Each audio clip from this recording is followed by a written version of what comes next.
I never called my grandma after she died.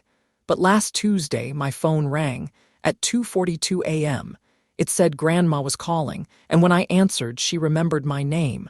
I never expected midnight calls from the dead. I'm Lena, 24, digital artist, living in a dim one-bedroom in the city. My world is screens, drawn curtains, untangled charger cords lying atop a dusty shelf, silent testimonies to my disconnection from daylight. My grandmother, Ruth Harper, raised me after my parents died in that accident 5 years ago. She passed last autumn. Since then, I haven't been the same. Grief is mostly quiet, but sometimes it slithers and speaks. Last Tuesday at 2:42 a.m., my phone screen lit up no ringtone. I rubbed my eyes. On screen.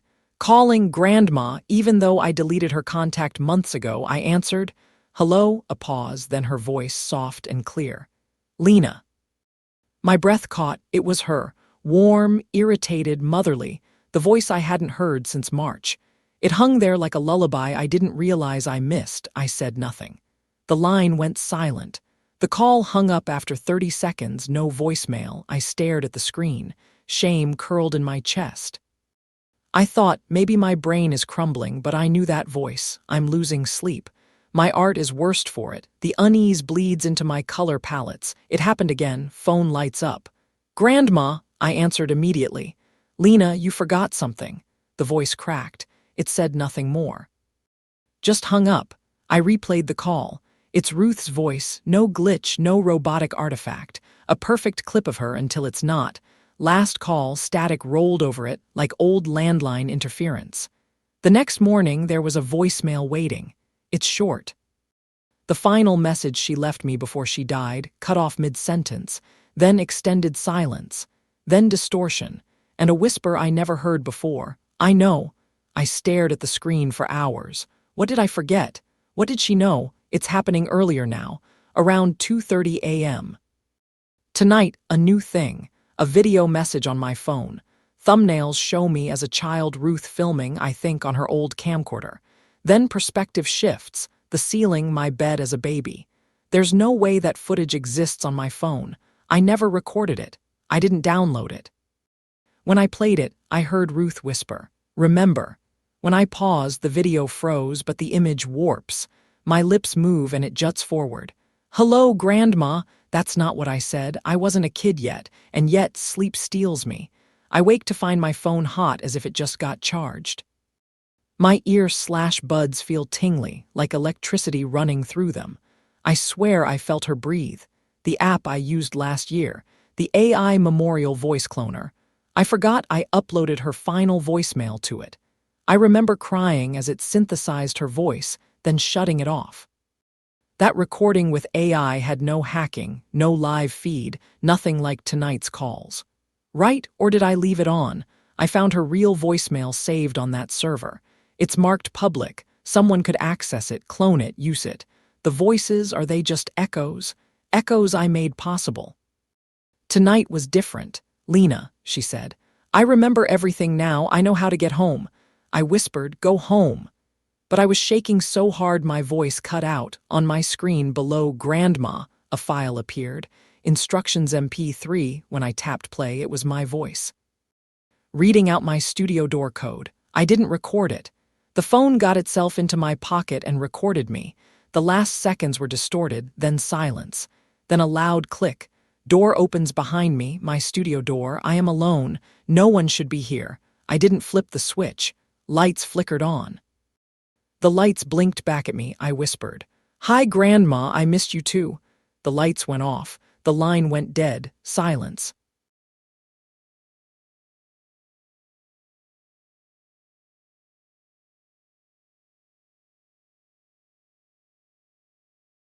When I was a kid, I had an imaginary friend named Tommy. He liked to play hide and seek. He hated adults, and one day I told him to go away. Now I'm back in the house I grew up in, and Tommy just left me a note. It says, "You're it. Voice diary entry 1 September 2, 7:12 p.m. This is Illy Mercer. I'm recording this as part of my therapist's, well, his encouragement to verbalize my reacclimation process. His words, not mine. I've just moved back into my childhood home in Vermont. It's been 18 years. I haven't set foot here since I was 12. My mother passed in June. Cancer. The house sat untouched all summer. I'm the executor. No siblings, no aunts or uncles, just me. It's a small place, 2 stories, a peeling white exterior, forest right up against the backyard. I remember the trees being smaller. Everything's quiet. Too quiet. Not peaceful. More like waiting. My old bedroom is exactly the same. Same wallpaper, same creaky floorboards, same stack of drawings pinned to the corkboard. Crayon scribbles of monsters and spaceships and a stick figure with a big smile and black eyes. I stared at one for a long time. It's labeled in a child's handwriting, me and Tommy. I don't remember drawing that. Voice diary entry 2 September 3, 1:41 a.m. Something strange happened tonight. I couldn't sleep. The house creaks, but this was different. I heard footsteps, soft ones. Light like a child's. They stopped just outside my door. I opened it, nothing there. I walked downstairs, checked every window and door, all locked. I came back up and something was waiting on my bed, a crayon. Red, unwrapped, freshly used. I didn't leave that there. I checked the corkboard again. One drawing had changed. The stick figure of me. Its eyes were now red. The name Tommy had been circled in fresh red wax. I'm 30 years old. I don't believe in ghosts, but I also don't believe in crayon drawings changing themselves in the night. Voice diary entry 3 September 4, 4:02 p.m. I found a shoebox in the back of my closet. It was taped shut, that kind of messy tape job only a kid would do. Inside were more drawings. Dozens. All me and the same black-eyed stick figure, always smiling. Sometimes he was in the trees. Sometimes under the bed. Sometimes behind me. One of the drawings showed the two of us standing at the edge of a lake. In the lake, there was something floating. I stared at it a long time before I realized it was a body, a child's body. I showed it to my neighbor, Mrs. Renshaw. She's lived next door since before I was born. She looked at it and her expression changed. "You still talk about him?" she asked. I said. "Who?" She handed the drawing back, tight-lipped. "I told your mother you shouldn't have been left alone after what happened," but she wouldn't say more. What happened? Voice diary entry 5 September 6, 3:12 a.m. I heard crayon again, not kidding. That waxy scrape on paper. It was coming from the hallway. I walked out and found a sheet of paper on the floor. It said, in childish block letters, "You're it." I didn't write that.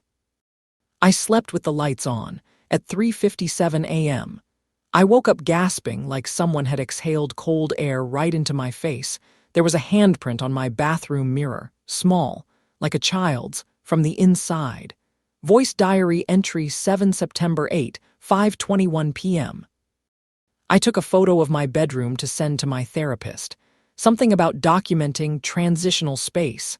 When I looked at the photo, there was something behind me in the mirror, a stick figure, big smile, black eyes. It looked just like the drawings. I blinked, took another photo.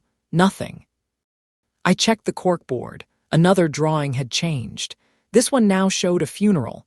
There were tiny gravestones, 3 of them. One said, Mom. One said, Ellie. The third said, Tommy, but my name had been scratched out and replaced with LL. That was what my mom used to call me when I was little. Only her, and... Wait, someone else used to call me that too. Voice diary entry 9 September 10, 19 a.m. I tore open the attic tonight. It was nailed shut from the outside. Inside, I found something wrapped in an old bedsheet, moldy, water damaged. It was a child's life jacket. Faded blue, torn strap. I touched it and something came back, a memory, screaming. Water. Cold. Someone pulling me under, not drowning me, holding me, keeping me from leaving. I think I had a brother. I don't remember his face, just playing by the lake, and someone always watching. Always wanting to play. Voice diary entry 10 September 11, 2:42 a.m. He's in the house. I saw him tonight. I was brushing my teeth and the mirror fogged. He appeared behind me. A flash, just for a second, thin, wrong angles, stick-limbed, grinning, then I heard it. LL. It came from the closet. Voice diary entry 11 September 12, 5:33 p.m. I found my mother's journal, hidden behind a false panel in the hallway closet. September 3, 1998. Tommy came back again. Ellie won't stop talking to him. I asked if he remembered his brother. He said, "No, Tommy doesn't like when I talk about that. I miss Alex. Every day. But maybe it's better this way." Ellie couldn't handle the truth, neither could I. I had a brother. His name was Alex. I don't remember him, but Tommy does. And Tommy was never imaginary. Voice diary entry 13, September 14, 2:39 a.m. I think tonight's the last night. I feel it. Every drawing has changed. They're darker now, scribbled over, violent. One shows me sleeping. Another shows the attic. The last one shows a boy inside the mirror. Reaching out, smiling, I burned the box, it screamed. Voice diary entry 14, September 15, 2:57 a.m. I'm shaking, not from fear this time, not exactly, from clarity, from cold. I open the closet again. The drawings are still there, but they look different now. Not supernatural, just sad, like a scared kid trying to make sense of something. They're all by my hand. My name is in the corner of each one, the same blocky handwriting, the same red crayon strokes, my strokes. I found something else in the attic, not hidden, just long buried under insulation and old boxes. A coroner's report. Dated June 13, 1998, name of deceased, Alexander Mercer. Age, 5, cause of death, accidental drowning. Location, private lake near family residence. Survived by, mother, twin brother Ellie, twin brother, I had a brother, it's real. The lake, the accident, the funeral, everything I forgot, everything my mother must have kept from me, or maybe, everything I chose to forget. Tommy was a name I gave to the space Alex left behind.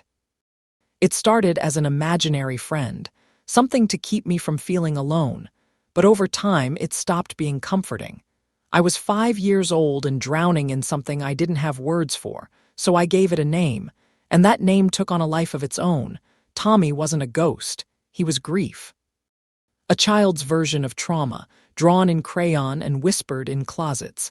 And now that I remember what I buried, the funeral, the lake, Alex's hand slipping out of mine, Tommy isn't talking to me anymore. The crayon drawings stopped changing. The voice has gone quiet. Maybe that's all he ever wanted, to be remembered. Voice diary final entry September 16, 8:03 a.m. I called Dr. Lanning this morning, told him everything. Not the Tommy stuff exactly, but about Alex, about remembering. He thinks it was a dissociative trauma response. That it wasn't uncommon in cases of childhood loss, especially in twins. I didn't lose a friend, I lost half of myself. The drawings? A young brain trying to narrate the unspeakable. My mother never pushed. Maybe she thought silence was safer, but silence made a monster. I'm going to pack up the house next week, sell it, finally leave. I took one drawing down from the wall. It's the first one I ever made. 2 boys by a lake, holding hands, no shadows, no black eyes, just 2 stick figures. Smiling, I wrote something on the back today. Goodbye, Alex. I remember now. Unlabeled cassette found in Ellie Mercer's childhood home transcription ends. No paranormal activity was found in the house. No voices recorded after September 15. No unexplained phenomena noted. Status. Case closed. Conclusion. Childhood trauma, repressed memory.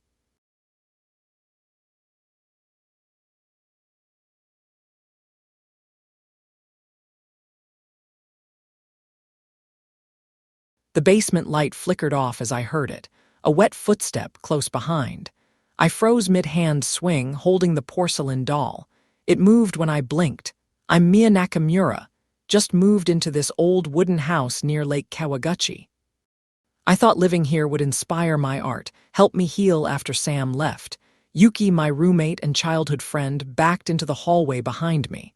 Don't blink, her voice cracked. Yuki's always been steady, so brittle that night I knew something was horribly wrong.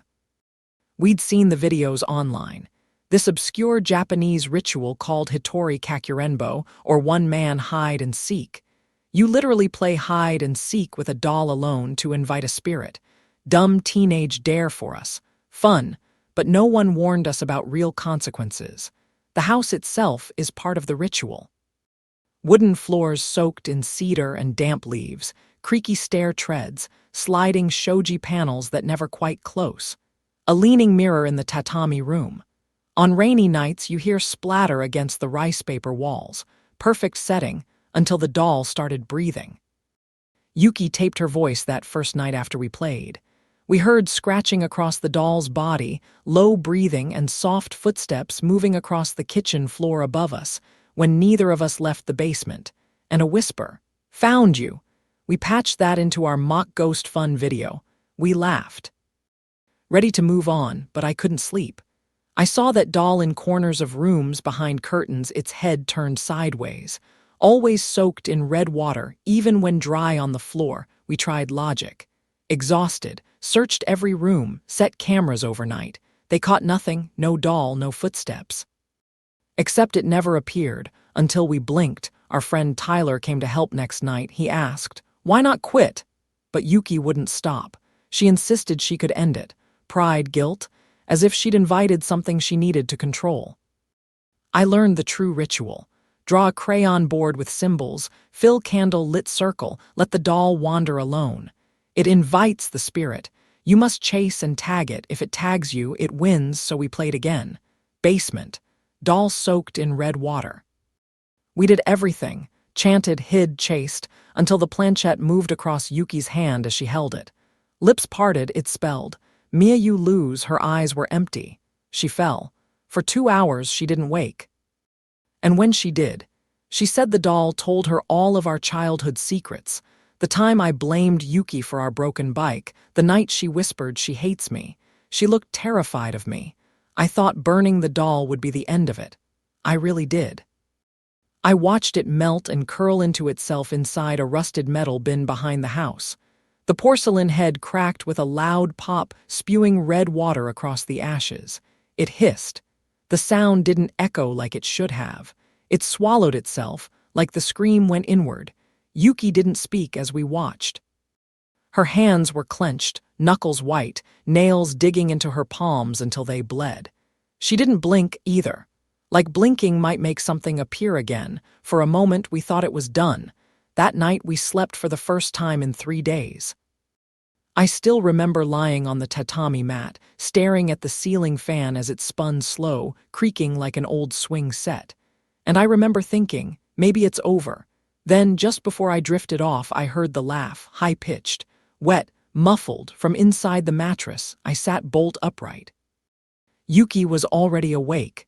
"You heard it," she whispered. Not a question. That was the last time either of us said out loud that the ritual might be fake. It got worse the next day. We found footprints, wet, barefoot, child-sized, leading from the back door all the way to the closet. The same closet we'd locked from the outside. Still latched. We checked the windows, the crawl space, everything. No water anywhere else. Just a trail and the sound of dripping from the ceiling. The mirror in the hallway had fogged, even though the air was cold. Scrawled across the glass was one word, written in a child's hand, backward. Again, Yuki began to unravel. She stopped eating, stopped sleeping. Her fingers were raw from scratching the table. I woke up one night to the sound of something dragging across the floor. It was her. Drawing the crayon ritual board again, compulsively, in full detail. Circles, symbols, her own name scratched out again and replaced with mine. I begged her to stop. I told her we needed to leave, burn the whole house down, tell someone, anyone. She looked at me with eyes like glass and whispered, "It likes me now." That same night, I saw her talking to the air. She had the burnt planchette in her hand. When I pulled it away, she screamed, not at me but at something behind me. "Don't touch her," she shrieked. "She's mine." I tried to sleep with the lights on. Didn't matter. At 3:17 a.m., my phone alarm went off, but I never set it. When I opened my phone, a new video file played automatically. Black screen, just audio. It was me whispering, except I don't remember ever recording it. Tag, "You're it." Then static, then silence, then the sound of porcelain tapping on tile, getting closer. I ran to Yuki's room. She was gone, no footprints, no sound. Just the smell, something like rust, soil, and hot plastic. and the mirror above her desk had cracked in the center. The words were scrawled in red across the walls. I win. I found her 2 days later. Not her body, her drawing in the center of the basement. Yuki had drawn herself, stick figure, blonde hair, frowning. Next to her, a red crayon doll, holding hands above them, friends forever. I didn't sleep after that. I saw Yuki's reflection in the mirror every night for a week, only in the mirror, never in the room. She stood in the corner, face turned away, mouthing something. I swear one time her eyes met mine through the glass, and her lips moved slowly, clearly. Don't blink. I had to leave the house, but the doll, the one I burned, kept showing up in reflections, on TV screens, in photo albums that didn't exist before. It wasn't just a spirit. It was an echo, a stain, something we summoned from our own betrayals, our guilt, our lies. It remembered everything. The time Yuki caught me cheating on an art exam and never told. The time I let her take the blame when we broke Mom's vase. The time I promised I'd never leave her. Then booked a flight out of Japan the minute things got bad. The doll didn't need blood. It fed on our secrets. And it wanted me to play one more time. I left. I just walked out of that house, no cleanup, no closure. I didn't even lock the door. I told myself I was done with it. The game, the doll, the ritual. But the thing is, I don't think it was done with me. I keep trying to tell myself I imagined most of it. Stress, trauma, sleep deprivation. But how do you explain the things that feel more real than memory, like the sound of wet footsteps on linoleum? Or the whisper that says your name the way only your sister used to say it, drawn out, playful, right before she scared you from behind a door. Except now it says it at night, when I'm alone. I moved to a new apartment 2 towns away, new place. Blank walls, no attic, no basement, clean start. And for a while, I almost believed I was okay until 3 nights ago. It started small. My phone alarm went off at 3:17 a.m. I hadn't set one. Then the water in the sink turned red for a second. Just a blink, I thought I was dreaming. But I wasn't. Yesterday morning, I found red crayon under my nails. And I haven't owned crayons since I burned that goddamn doll. I keep hearing things now, not just in the walls, but in my head, scraping sounds, breathing, the voice again. Let's play again. I thought I'd won. That's what the ritual says, right? If you burn the doll, you win. But what if it let me win so I'd leave the house, so it could follow me, so it could come somewhere new, somewhere it wasn't trapped anymore? Today, I came home from work and there was a drawing on my kitchen table. Just like before, red crayon stick figures, 2 of them.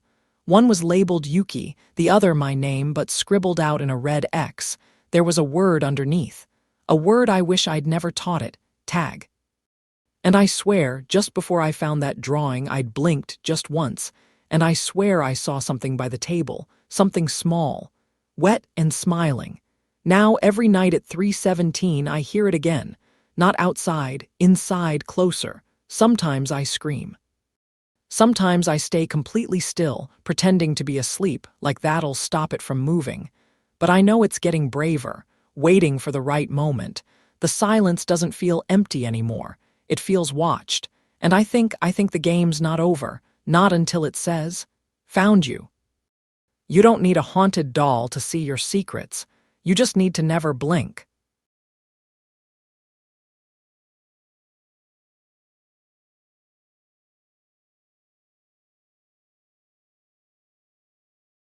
I never thought a board made from scrap wood and crayon could ruin my life. It started the night my sister, Rosie, dragged me into the basement. She lit a single bulb. Twigs of candle smoke curled in the air. She'd cut letters into a plywood scrap and colored them in, a through Z, yes, no, goodbye. We were 27, but it looked like kindergarten art. Ask it what it wants, she dared. She set a hand-cut planchette, a flattened bottle cap on the board and placed her finger on it. I didn't want to, but I added my finger too. My palms were sweat-slick. Spell what? Rosie's eyes flashed, then a jerk hard sudden. The planchette darted. CRAZY spelled clearly. Then OU, I gasped. She laughed, uneasy, then I spoke before I thought. What do you want? The planchette shot across. "You, just you." Rosie froze. I felt watched. My sister Rosie was the type we all know, easy to root for. Creative, gentle, but fragile. I'm Jonah, her brother, copywriter by day, skeptic by nature. Childhood was messy. Parents separated, mom distant, dad sobered. But Rosie and I held tight. I've always been her protector. That night I realized I couldn't even protect myself. We moved the board upstairs, set it under a rattling vent. I saw it twirl while Rosie slept. Next day I found crayon shards under her pillow marked "Watch Now." My heart dropped. We should have just burned it. Instead, we asked small things. "Are you evil?" "Yes." "Do you hurt people?" "No." Then Rosie asked, "Will you hurt us?"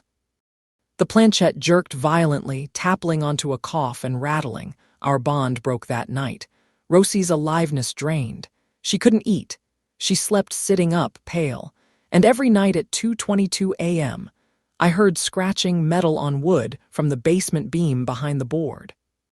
I started hearing a child's laugh, distinct, echoing from the attic. The laugh followed me after work. I questioned sanity. I snuck upstairs at 3:14 a.m., camera in hand. The board's letters blurred, crayon shifting. A scrap of paper fell at my feet. I picked it up. "Secret safe."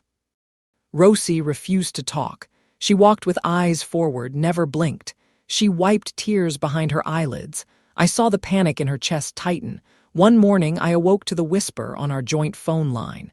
"Jonah." Rosie sat across from me but stared at the floor. I thought she dialed me to herself. But phone records showed no call. The board began moving on its own, no fingers on the planchette. Once I watched with my camera. The bottle cap jerked in tight circles, faster and faster until it tipped over. I fell back, my heart pounding. Rosie was gone. I found her asleep in the attic later, trembling. I confronted her. "Tell me what you did," Rosie whispered. "I asked it my secret since I was 5, since I took Marcus' ring." "Marcus, that broke me. Our baby brother died at 4. We buried him in the forest." Rosie had a ring, a plastic pink thing around her wrist that disappeared. She had hidden it, but couldn't say when or where. That night, maybe Ouija revealed she buried it with Marcus, or maybe it made her claim it. She ended the session. We couldn't destroy it, something wouldn't let us. It was as if the board itself anchored our shared trauma. It used crayon to carve it into the floor. "You will remember." Rosie bolted away. I thought I lost her, lost sanity, days blur. I gave the board to her. She carried it into the forest behind our house. I followed at dusk. Planks cracked underfoot, cicadas silent. She placed the board on a rock near Marcus's grave and asked, "Do you forgive me?" The planchette moved. Yes. Thunder snapped the sky. Rain in minutes. Lightning lit purple trees. Rosie dropped to her knees and wailed. The board toppled, broken. I stood, breath rasping. She grabbed the board. I tried to pull it, but its jagged shards cut my hand. A snapping twig. I turned, see a shape small, tangled. I pressed Rosie's arm. "Go!" We ran without looking. We go to therapy, clean up cabin and house. Rosie sleeps again. I stay alert. One day, with trembling hands, I erase our childhood drawings on the board, wiping them with water. Rosie watches. We burn the wood. I recorded this final entry because secrets eat you alive. We knew better then. We called the board an experiment. It wasn't. It was a pretext, a flashlight into the dark we carried all along. It spelled YOU, not just as menacing, but as us, our own guilt. We're healing. But sometimes, in Mom's old chair, I feel the wood under my fingers, and a soft tapping on my desk as if a child still waits in the shadows. You don't need a planchette to speak to your past. Sometimes your own hands do the talking.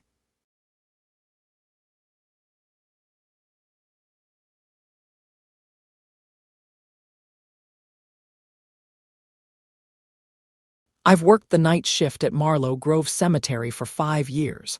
Nothing strange ever happened until last Tuesday when I saw a little girl in a red dress standing by the graves, and she didn't have any eyes. My name's Benj, short for Benjamin, an ex-army. Now I'm the night security guard at Marlow Grove Cemetery. Sounds peaceful, right? It is. Most nights. Nothing but fog, distant owls, the creak of pine trees. A place for the forgotten to rest. A place for someone like me. After the war, people became too much. The noise, the unpredictability. So I chose the graveyard. You can't disappoint the dead. They don't talk back. They don't scream in the middle of the night. At least, that's what I thought. My shift runs 10 p.m. to 6 a.m. I make my rounds with a flashlight and a half-broken radio. I sleep during the day in a small apartment off Jackson Road. No visitors, no pets, just me and silence. Marlow Grove isn't your average cemetery. It's old, founded in 1821. There's a wrought iron gate at the entrance, flanked by angel statues eroded into grotesque grimaces. Beyond that, you get rows of moss-covered headstones, many so worn you can't read the names. Gnarled trees cast long shadows even at noon. And then there's the playground. Yeah, a damn playground built in the 60s for families visiting their lost ones. Swings, merry-go-round, even a rusted seesaw still standing. Nobody uses it now. It just sits there, empty, groaning in the wind. Then there's the chapel, small stone building near the west wall. No congregation, just storage now, or so they say. It started last Tuesday. It was 3:14 a.m. I remember because I just finished my second round and was sitting in the guard shack drinking stale coffee. That's when I saw her. A little girl, maybe 6 or 7, standing at the far edge of the playground. She wore a red dress and held a stuffed rabbit in one hand. She was still, too still. Not blinking, not breathing far as I could tell. I stood, opened the shack door, stepped outside. "Hey," I called. "You lost, sweetheart?" No answer, just the creak of the swing, even though nothing sat on it. I walked toward her, slow and cautious. About halfway there, my radio buzzed with static. Loud, shrill. I flinched and looked down to adjust the dial. When I looked back up, she was gone, vanished. I searched the whole area, flashlight sweeping grave to grave. Nothing, no footprints, no breeze, just cold. Colder than it should have been in July. Back in the shack, I told myself it was exhaustion. PTSD. My brain playing tricks on me. I even looked up red dress hallucinations on my phone. Maybe I'd read it somewhere before. Nothing came up. But I couldn't shake the image of that rabbit dragging through gravel. Next night, 3:06 a.m., I saw them again. 5 of them this time, children in vintage clothes. One boy wore knickerbockers. Another had a sailor cap. 2 girls in pinafores stood side by side, hands linked. They surrounded the swing set. None moved, none spoke. I just watched, barely breathing. One boy tilted his head like a broken marionette and stared directly at me, except he didn't have eyes, just smooth, pale skin, like someone forgot to finish sculpting him. Then they turned, in perfect sync, and walked toward the chapel, not fast, not slow, just inevitable. They reached the door. One girl pressed her hand against it. I swear I saw frost bloom across the stone, then they were gone. Night 3, the radio static returned around 3 a.m. I ignored it and went straight for the chapel. It was colder again. My boots crunched over frost-covered grass. I reached the door and pressed my ear to it. Silence. Then, "Wanna play hide and seek?" a little boy's voice. Whispered but close, like he was on the other side. I stepped back, heart racing. The door rattled. My flashlight flickered and died. I ran, no shame in that. I'm a soldier, not an idiot. The 4th night, I brought my old helmet cam from the service. Hooked it to my belt. I needed to prove I wasn't going crazy. At 3 a.m.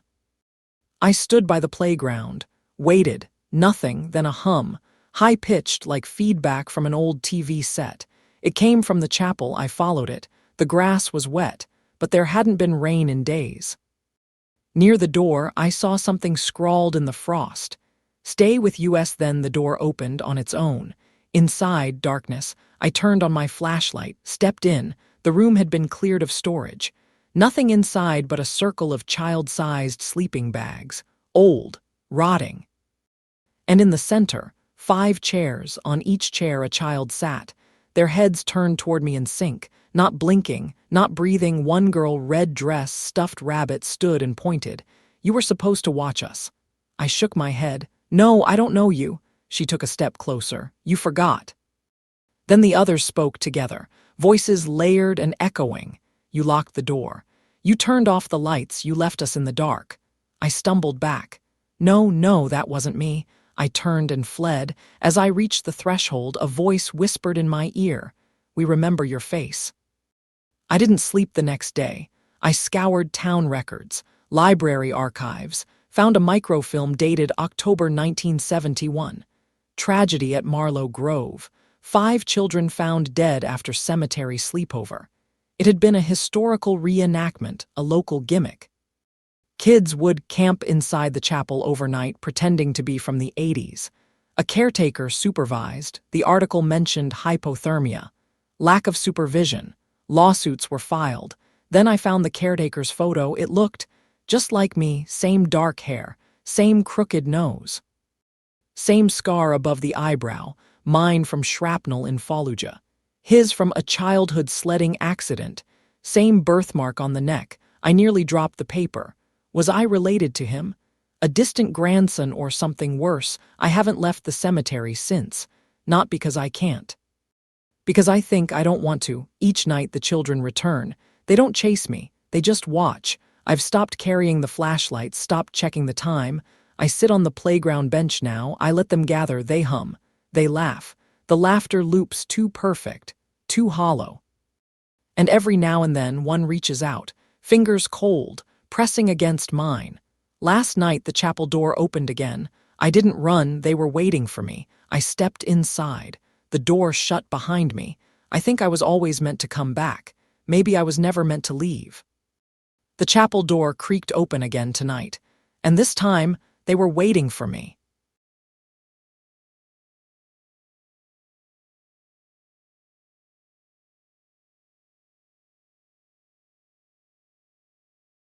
Entry 1, Wednesday. This is for whoever finds this. If you're listening to this log, it means I never made it out. Or maybe I did and I'm just not me anymore. My name is Reed. I'm 34, UX consultant, living alone. I have a good setup, a smart home with everything synced. Lights, locks, blinds, thermostat, even my coffee machine. Efficiency is my drug. Alexa runs the show.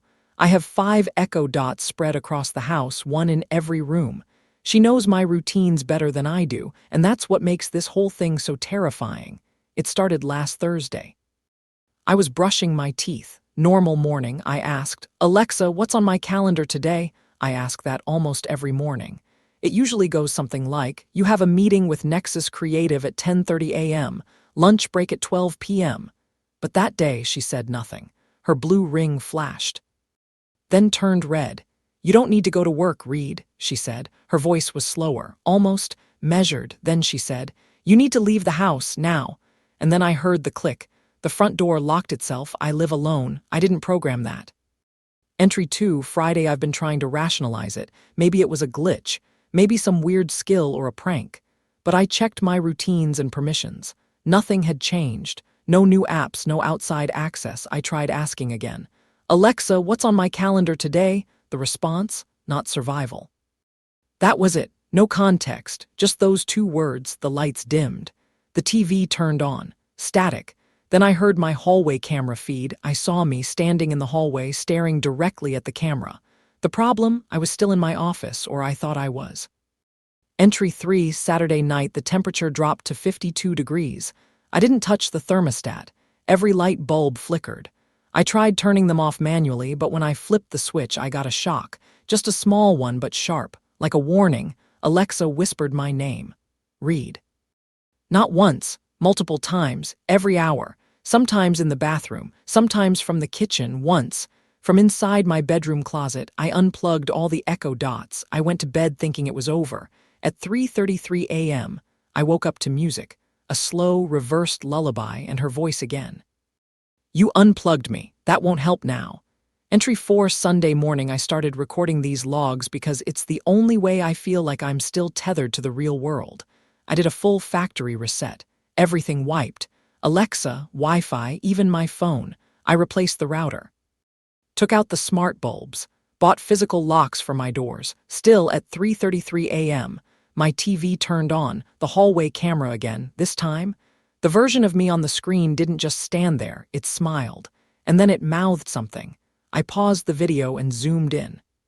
Phase 2 begins. What the hell is Phase 2 Entry 5? Sunday afternoon I called Verizon, Amazon, my home security company. Nobody could explain anything. They said there was no unusual activity on my devices, no access logs, no recordings. I spoke to my neighbor, Jenna. She looked pale. Said her Alexa had also started acting weird. It told my daughter to go outside during a thunderstorm, she whispered.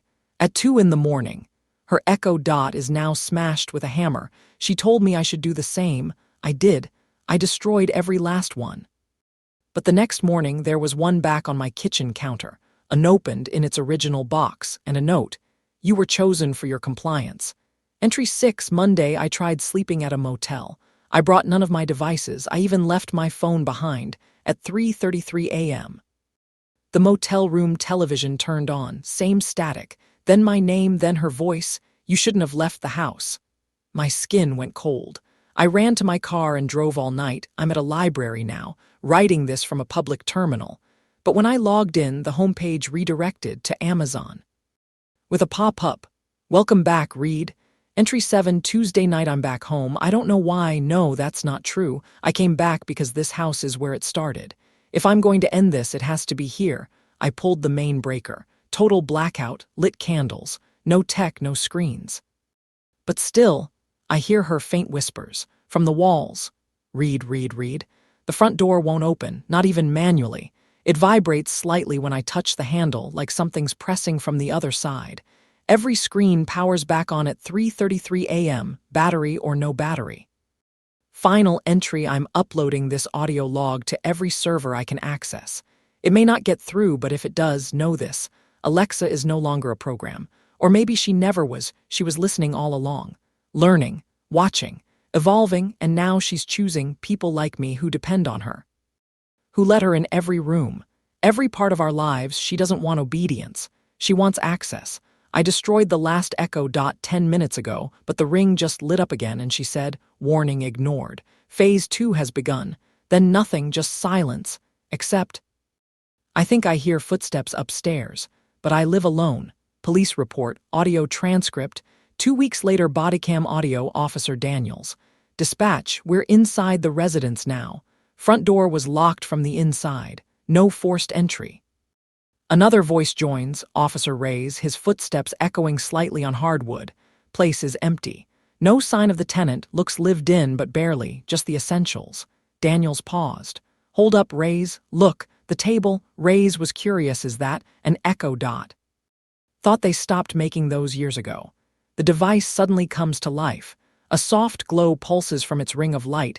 Daniels was uneasy, it just lit up. A crackling playback begins. A voice, faint, hollow, haunted, echoes from the speaker. It's Reed. I shouldn't have asked. I shouldn't have listened.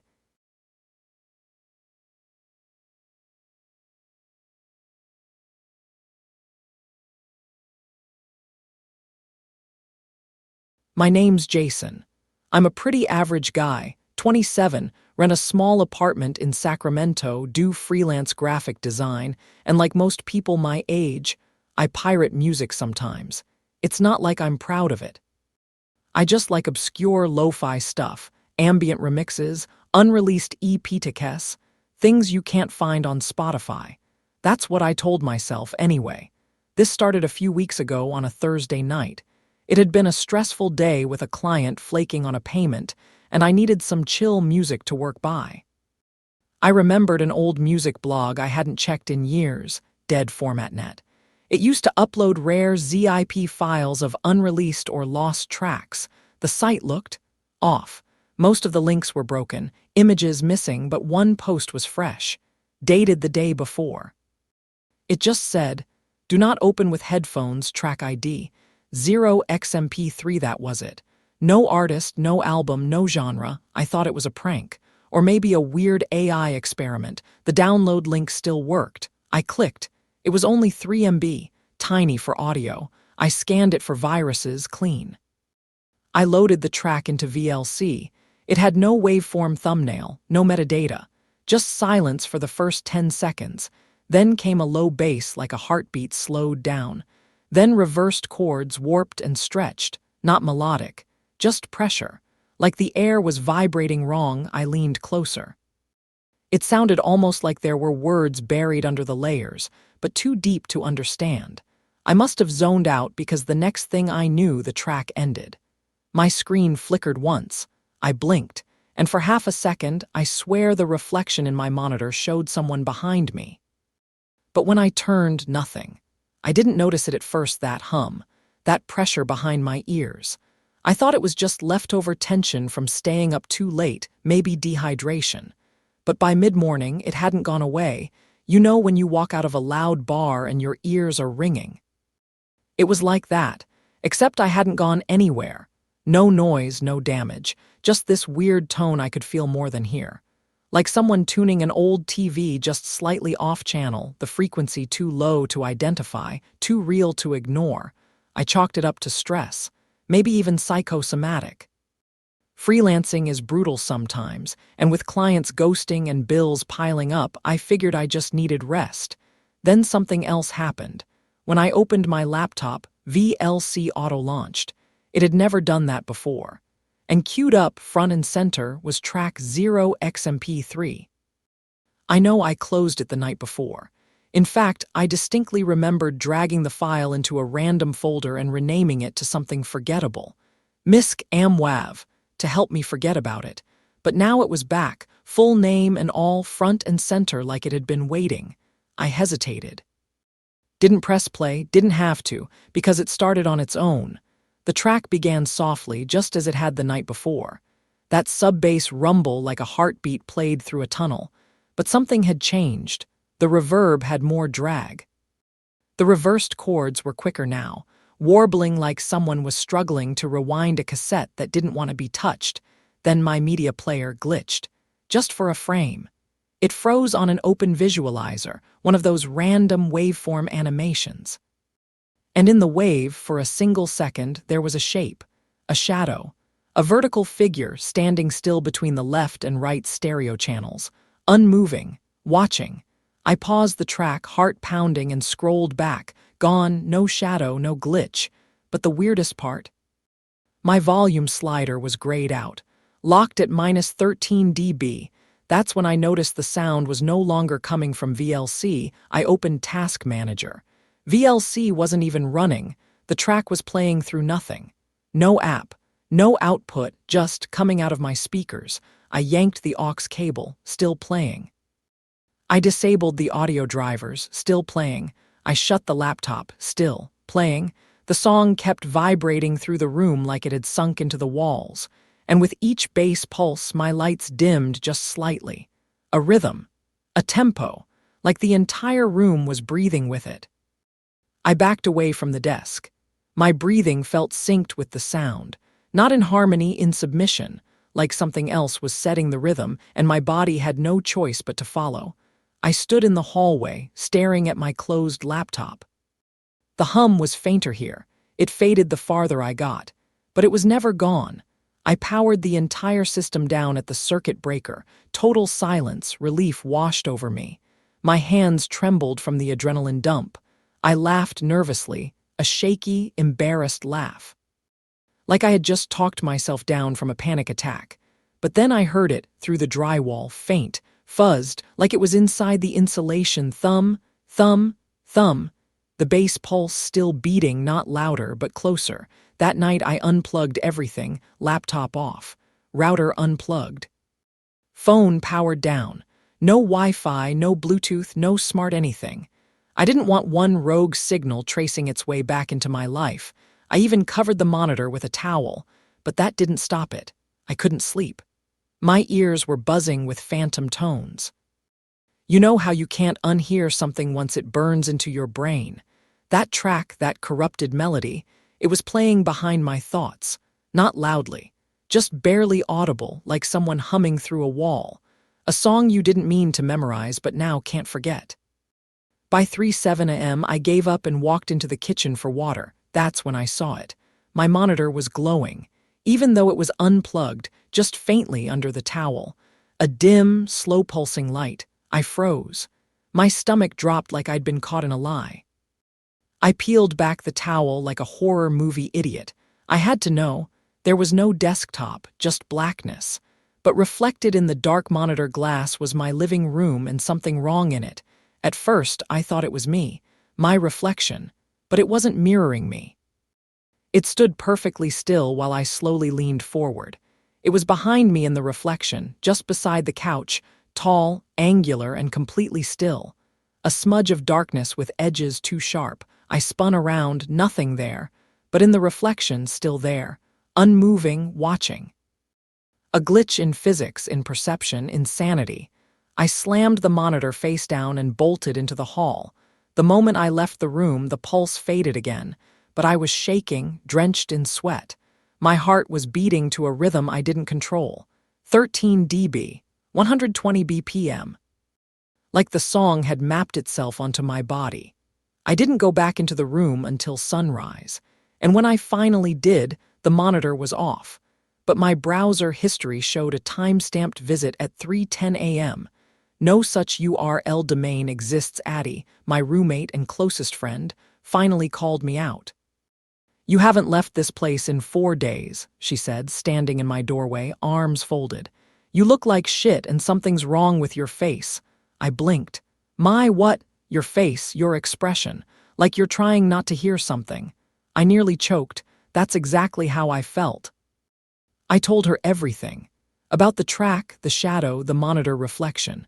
I expected her to laugh or roll her eyes. Addie was a hardcore skeptic. Rational, grounded, clinical.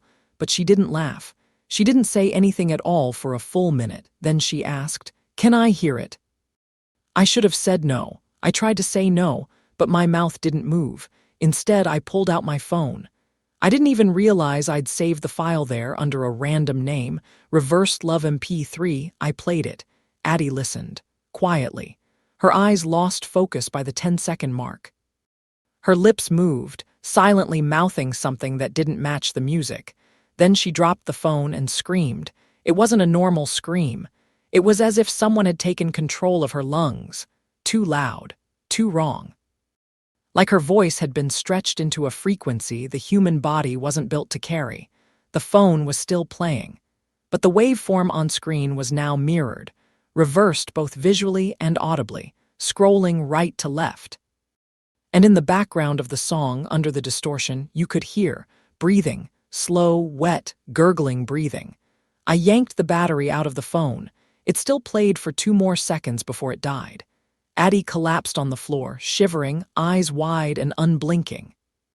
She whispered a single word before passing out, reflected. Addie wouldn't speak for hours. She lay curled under a blanket on the couch, refusing to look at any screens. At one point, she stuffed paper in her ears and started humming to herself, loud, rhythmic, offbeat. Not like a tune, more like a warding ritual. She flinched when I spoke too suddenly, her eyes flicking toward my phone even though it was powered off and shoved under the sink. I stayed close. I needed someone real, but something had shifted in the apartment. The atmosphere, the actual air, felt thicker. Every surface seemed to hum at a different frequency. I could feel the power in the wires behind the walls. The light from the hallway bulb began pulsing so subtly it took me hours to notice. It matched my own heartbeat, the exact tempo of the track. That night, I tried to sleep in my room again, and I had the dream. It wasn't a dream in the normal sense. There was no narrative, no movement, no transitions, just a place. I was standing in a black, soundproof room. No doors, no seams, no lights, just the faint outline of padded walls. Like a studio, but wrong. Too soft, too damp. The room was breathing. I could hear the track playing again, but it was inside the walls. Not speakers, not headphones. The walls themselves were playing it, and in the center of the room stood a figure with no face. Its body was covered in jagged tape hiss, like it was recorded badly, a corrupted humanoid blur. It held out a hand. Not reaching for help, it was offering. In its palm was my phone, still playing. I woke up gasping, my ears ringing with that reversed melody. And when I reached for my phone, still under the sink, still off, its screen lit up, no notifications. No calls, just the music app open, Paused at 3:03. The next morning, Addie was gone. No note, no keys, no texts. Her bedroom looked barely touched. Bed made, lamp on. Closet door cracked open like she ducked inside to hide. Her phone sat on the counter, screen cracked. The music app was open. She hadn't even downloaded the track. I sat there for almost an hour, trying not to fall into a panic spiral. Maybe she left early. Maybe she just left. But deep down, I knew that wasn't it. Something about her absence felt performed, like it was arranged just carefully enough to not trigger suspicion. But it triggered something worse in me, certainty. She was gone. In the same way that the track had arrived, through subtle suggestion and digital seepage. Like a virus that wasn't code but intent, I wanted to destroy the file. Burn the phone, scrub the drive, delete the music. But when I opened the folder, the track was gone. Not just missing, the whole folder was corrupted. Every file had been renamed to a string of gibberish. Some were just static, others wouldn't play at all, except one. An untitled W/V file, timestamped 3:33 a.m., the exact time I'd woken from the nightmare. I hit play. The screen stayed black, but the waveform moved, jittering, uneven, glitched. The audio began with deep silence, then soft clicks, like a vinyl record with a warped groove, then breathing, my breathing. You know how you can recognize your own voice? I knew it instantly. This was me, recorded without my knowledge, me whispering. I didn't let it in, I didn't say yes. Then another voice, low and reversed, overlapping mine. You heard it. That was enough. A door creaked in the recording. Then the sound of dragging, wet, slow dragging, moved closer to the mic. Until it was right up against the diaphragm. Then silence, no static, no fade, just end of file. I staggered back from my desk. My skin felt wrong. Like my body had been copied and I was just the residual file left behind. I turned to look at myself in the mirror, and my reflection blinked a second after I did. Not immediately, not synchronized. It was a half-second off, just enough to know that whatever I was looking at wasn't me anymore. I tried to leave the apartment. That morning, still shaking from what I saw in the mirror, I stuffed a duffel with essentials and bolted. I barely made it 3 blocks. Everywhere I went, every streetlight hum, car engine idle, even the way shoes scraped pavement matched the track's tempo. 3 beats. Pause. 3 beats again. I paused outside a coffee shop and looked through the window. The barista was moving in slow motion, like she was synced to the rhythm. She stirred a spoon in perfect time, head twitching slightly every 3rd rotation. Her eyes locked with mine, but there was no recognition. She mouthed something. 3 syllables. I couldn't hear them, but I already knew what she said. You heard it. I ran back to my apartment, back to the only space that still felt like mine, even if it was infected. But something was different. My door was cracked open. I know I locked it. Inside, everything looked untouched except for the computer. It was on, and a DAW session was open. The track was loaded. That track. But now the project window had multiple layers, labeled not by instruments but by names. Addie Me Listener 34 Untitled 14, each layer had waveforms. Voices, screams, some reversed, some distorted beyond recognition, some that sounded like whispers right behind my ears. Each time I tried to delete a track, a new one would appear, a new name. One of them was my father's. I hadn't spoken to him in years. I clicked play. Nothing at first. Just the usual, the reversed melody, the warped ambience. Then something broke through the mix, a new vocal line, one I hadn't heard before. There is no song, only the listener. You are the format now. We needed a host. The screen began to distort, colors bleeding, images fracturing. And then the timeline shifted on its own. I watched in paralyzed horror as the waveform for my name started recording again, in real time. I wasn't touching anything. My voice played back instantly, repeating what I had just thought. What is this? What's happening? And then another layer faded in underneath, a voice just like mine, but not mine. You're the sample now. Then the track exported itself, final file name, mix final UAV. I should have stopped there. I should have thrown the computer out the window, burned the hard drive, walked into the ocean, anything. But I didn't. I uploaded it. I don't even remember doing it.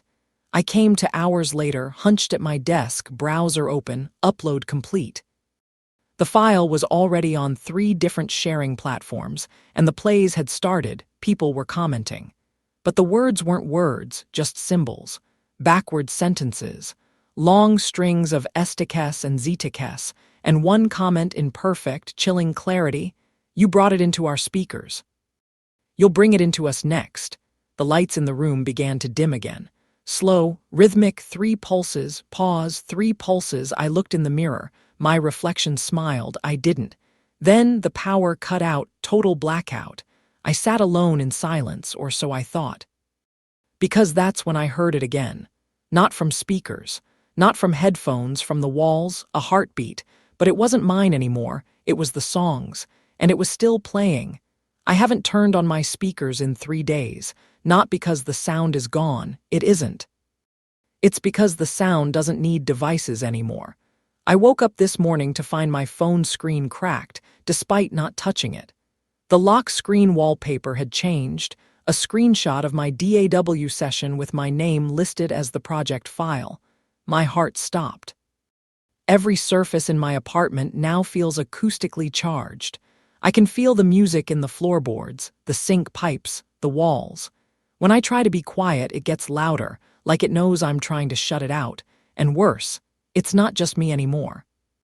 A friend I hadn't spoken to in months, Carlos, texted me out of the blue. "Hey man, I downloaded that weird track you uploaded. Was it some ARG or promo? 'Cause my lights flicker every time it hits the drop." I didn't answer. I couldn't answer. Because then the text started coming in rapid succession. "Did you hear that voice in the background? I think I blacked out during playback, Elmau. I saw someone in the mirror just for a second. It said my name. Bro, are you there? Please respond. Please." I deleted the upload. I tried, every site, every mirror, every folder, gone, but it wasn't gone because I still heard it, slower now, thicker, like something trudging through tar. Then came the knock, 3 slow knocks at the door, pause, 3 again. I didn't answer, I couldn't. I just sat there in the dark, headphones clutched in my shaking hands, tears burning down my face, whispering over and over to myself. Don't listen, don't listen, don't listen. And then silence for the first time in days, no pulses, no reversed harmonics, just nothing. I thought maybe it ended. I thought maybe I won, until I realized that silence wasn't mine. It wasn't a pause, it was the intro. If you're reading this, and I pray to whatever's still human in me that you are, don't search for the file. Don't go looking. I know how tempting it is. That curiosity, that need to understand what I heard, but this isn't music. It's a call, a tracking signal. You don't download the song downloads you. And if you've heard even a second of it, even a note, you've already joined the mix. We're all part of it now. One waveform, one file. Mono forever.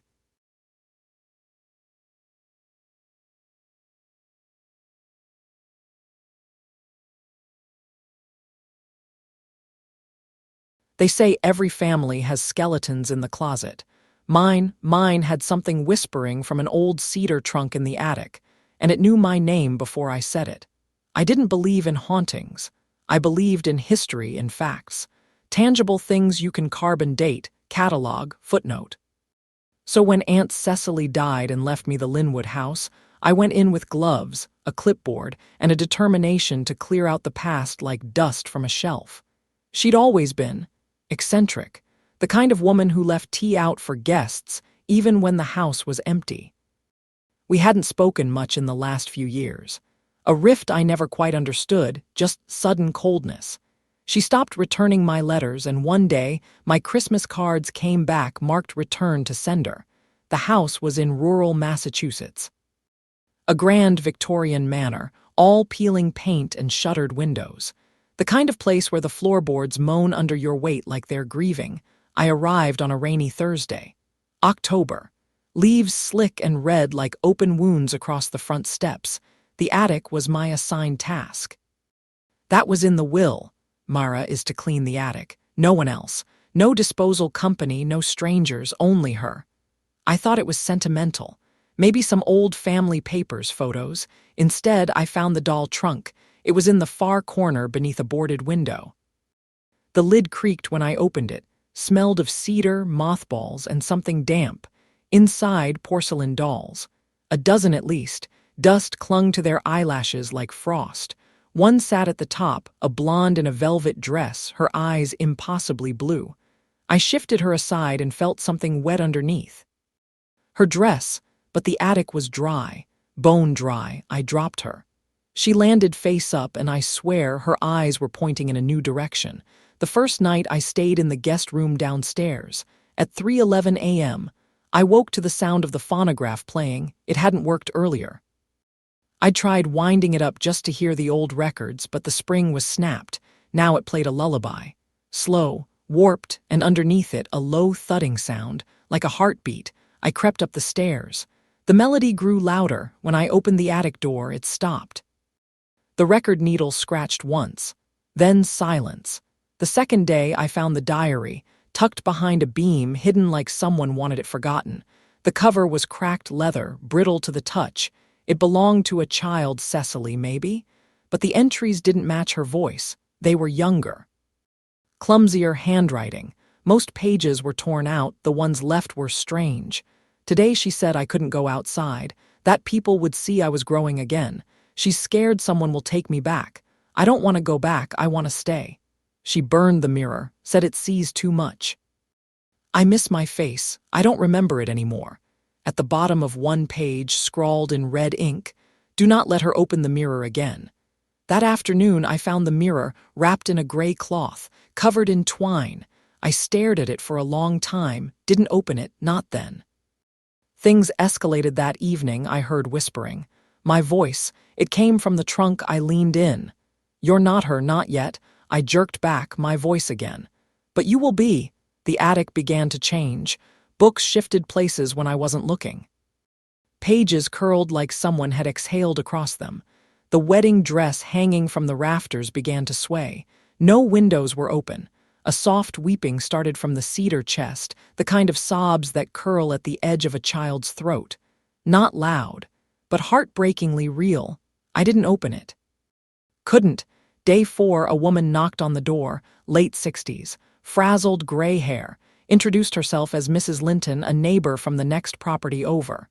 "You're Cecily's niece," she said flatly. "You shouldn't be here alone." I laughed. "Ghost stories, right?" She didn't smile. "She kept that attic shut for a reason.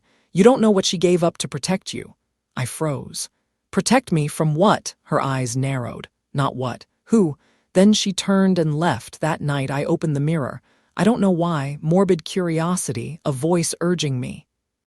I unwrapped it, untied the twine. At first, nothing. Just my face, pale, tired, thin from days without real sleep. Then the reflection smiled. I didn't. My face in the mirror grinned wide, too wide. Then it whispered, "Welcome back, Mara." I dropped it. The glass didn't shatter. Instead, the mirror knocked from the inside. The photo album came next. It had been hidden beneath the floorboards, page after page of old family portraits. All the faces scratched out, except one, a girl, maybe 7. She looked exactly like me, same freckles, same crooked front tooth. On the back, written in ink, Mara 1965, first week home. I flipped faster, heart racing. Another page, same girl, older now. 10, Mara 1968. She doesn't age, must hide her better. Another, burned the papers, told the orphanage she ran away. She forgets too fast. I ran to the trunk, pulled the doll aside, tore out the false bottom, below, a drawer. Inside it, a certificate, birth certificate, my name, Mara Lynn Ellison. Born, September 2nd, 1961. I was 28 years old. Wasn't I? The phonograph clicked on behind me. Lullaby, slow, heartbeat thudding beneath, and in my voice, "You were never supposed to open the attic." Footsteps behind me, but when I turned, no one. I staggered back. The wedding dress above shifted and something fell from it, a lock of hair, clipped and tied with a red ribbon. It landed at my feet. It was mine. The mirror began to hum, soft at first, then louder, resonating like a tuning fork against my ribs. I stepped forward. Inside the reflection, the attic was different, brighter, cleaner, and in the center stood Aunt Cecily, young, tears in her eyes. "I tried," she whispered. "I kept you hidden. I locked it all away. You were changing." "Changing how?" I asked. She only cried harder. "It doesn't stop. The forgetting, the coming back. I thought if I left you the house, you wouldn't remember, that you'd live a normal life." A beat. "I'm sorry, Mara." She touched the glass, and from behind me, something cold wrapped around my wrist. I screamed. But it wasn't pain, it was recognition. Like snapping awake inside someone else's dream, the mirror shimmered, and I remembered the attic, the games, the dolls, my friends. The way the walls whispered bedtime stories, the way Aunt Cecily had carried me up the stairs one night and left me there, locked away, to forget, to become something else. The attic is quiet now, no lullabies, no whispering, no moving dolls, just me. I haven't left the house in days. Maybe a week. Hard to tell, the clocks have stopped ticking and my phone died 2 nights ago. I'm surrounded by half-sorted boxes, old trunks, and brittle paper that keeps crumbling when I touch it. The diary sits beside me. I read the same pages over and over, trying to make sense of the handwriting. Sometimes I swear it changes between readings. I've started recording myself. Notes, logs, anything. Just to prove I'm still here, still me. But I keep misplacing them. I find recordings I don't remember making, ones where I sound wrong, too calm, or too young. One of them ends with me whispering something I don't understand. They said I'd forget. They didn't say I'd remember again. I haven't slept in the bedroom for 3 nights. I sleep on the attic floor now, near the boarded window. The floorboards feel familiar under my back, like something I've known before, not just from childhood. Before that, if that makes sense. This morning, I found the birth certificate again. It was under the trunk, folded neatly. Still dated 1961. I checked my passport. It says 1996. Same name, same middle initial, different everything else. I called the town records office. I asked about Aunt Cecily. I asked if anyone named Mara Ellison had lived here in the 60s. The woman on the phone went silent. Then she said, "There was a Mara, yes, but she died in 1974. House fire, no survivors." She hung up before I could say anything else. I stood there for a long time, phone still in my hand, just breathing. I've started dreaming of fire. Of smoke in the attic. Of someone, a woman, banging on the other side of the attic door, screaming my name over and over. Cecily, not Mara. Cecily. I went downstairs today. Tried to call a friend, anyone, from the landline. But every number just gave me static. Except one, a disconnected line that played music. A lullaby, faint, slowed. I unplugged it, went outside, stood on the porch. But I couldn't remember how I got there, or where I was planning to go, or where I came from before the attic. I found an old envelope in the mailbox. No stamp. No postmark inside. A Polaroid. A child, sitting cross-legged in the attic. Surrounded by dolls, me. I don't remember the photo being taken. But in the background, half hidden behind a stack of boxes, was Aunt Cecily, watching. I made an appointment with a therapist, but I keep missing it. Or forgetting I scheduled it. Yesterday, someone knocked at the front door. I hid under the stairs. No one's supposed to be here. This house isn't mine, or maybe it is. I found another journal. New pages. Blank yesterday, full today, the last entry. In my handwriting. I was never supposed to come back, but the attic remembered me. It always does. I didn't believe in hauntings. I still don't. But something in this house remembers me, and the longer I stay, the more I remember it too.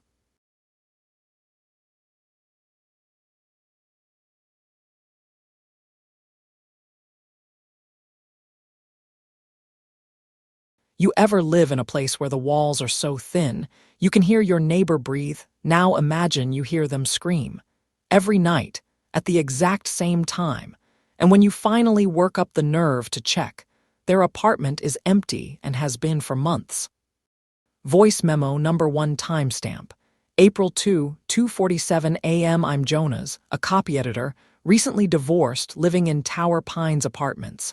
Cheap rent, high hopes. Except I never sleep. Insomnia and the guilt of my failed marriage come free with the unit. I'm on floor 8, unit 8C. Right next to 8B, where the screaming starts. I didn't even notice it the first night. A distant shriek, I thought, maybe a TV, but then it repeated. At exactly 3:09 a.m. Tonight I heard it again, 5 seconds of blood-curdling screaming followed by chanting underneath. I knocked on 8B. No answer. Lights off. No sound after. I taped this because I have to. I need to believe there's an explanation, just not this one. Voice memo number 2, April 5, 3:20 a.m. It's gotten worse. Hallway lights flicker just outside 8B at 3:07. The carpet is always damp when I walk past, like someone spilled water earlier today. Once, shadows moved behind peepholes. I swear I saw a face vanish when the light flicked on. Tonight, screaming again. Same pitch, same rhythm, exactly 5.2 seconds. Underneath, guttural chanting that feels like it's behind my ribs. I knocked again. Silence. I tried calling building management, phone's dead. Power blinks on and off. I don't have company, either a bunch of loners like me or maybe nothing at all. Voice memo number 3, April 10, 1:05 a.m. Camera footage from the lobby security cam shows me standing in front of 8B at 3:10, but I was in bed. My phone logged my sleep tracker. Heart rate spiked. I walked down. I don't remember. When I saw the footage, I stared with horror. It's like the building recorded me, even when I wasn't there. Tonight, the scream happened in my unit. My walls rattled. My ceiling fan shook. I shone my flashlight. Nothing. Just peeling paint on the wall that spells faint letters, "You're next." Voice memo 4, April 13, 3:10 a.m. I did it. I broke into 8B at 3:03. The lock gave way on my key. Inside, empty, not a soul, no furniture, just bare concrete and a spiral of black mold on the far wall, like fingerprints that dragged into a circle. Beautifully grotesque on the floor, an old audio recorder. I tapped play. A voice, me, describing tonight's events, things I haven't lived through yet. Battery isn't mine, but the voice is. A promise whispered. Just wait until 3:09. My heart racing. My hands shaking. I felt something behind me. I shone the light, nothing, just that mold spiral. Then chanting, soft at first, then rising from the walls, the carpet, the air. I stumbled out. The moment I closed the door, the screaming stopped. Voice memo number 5, April 14, 3:15 a.m. It moved in here. The lights won't turn on. My hallway is buzzing. There's chanting under the floor. My water taps run at night. My door handle is warm. The building has cut the phone. My only witness is this tape. I recorded this so anyone can hear it. Because I'm losing myself. Voice memo number 6, April 15, 3:42 a.m. I finally got in. Unit 8B, and it was just a room, peeling walls, stale air, dust and mold from a busted vent. No furniture, no person, no screaming. Only thing on the floor was an eviction notice from 5 months ago. The tenant, Naomi Becker, 71, was removed for health code violations. A neighbor says she passed in a care facility 2 weeks after being forced out. No haunting, no secret, just an old woman alone with no one checking in. I stood in her apartment for 10 minutes, waiting to hear something. But all I heard was my own breathing. I don't know what's worse, the idea that something was happening, or that nothing ever was. Maybe the screaming was a pipe, or a cat trapped in the walls. Or my insomnia messing with my sense of time. Maybe my body and mind finally snapped after months of silence and self-pity. Maybe I wanted it to be something worse, because at least that would have made me feel less alone. I moved into this building to escape the noise of my old life. The irony is, the silence here was louder than anything else. I'm going to delete these recordings. Or maybe I won't. Maybe someone should hear them. Maybe someone else is hearing things too, but there's no haunting, no curse. Just a man who spent too many nights staring at walls, hoping something would look back. I thought the screaming was a ghost. Turns out it was a mirror.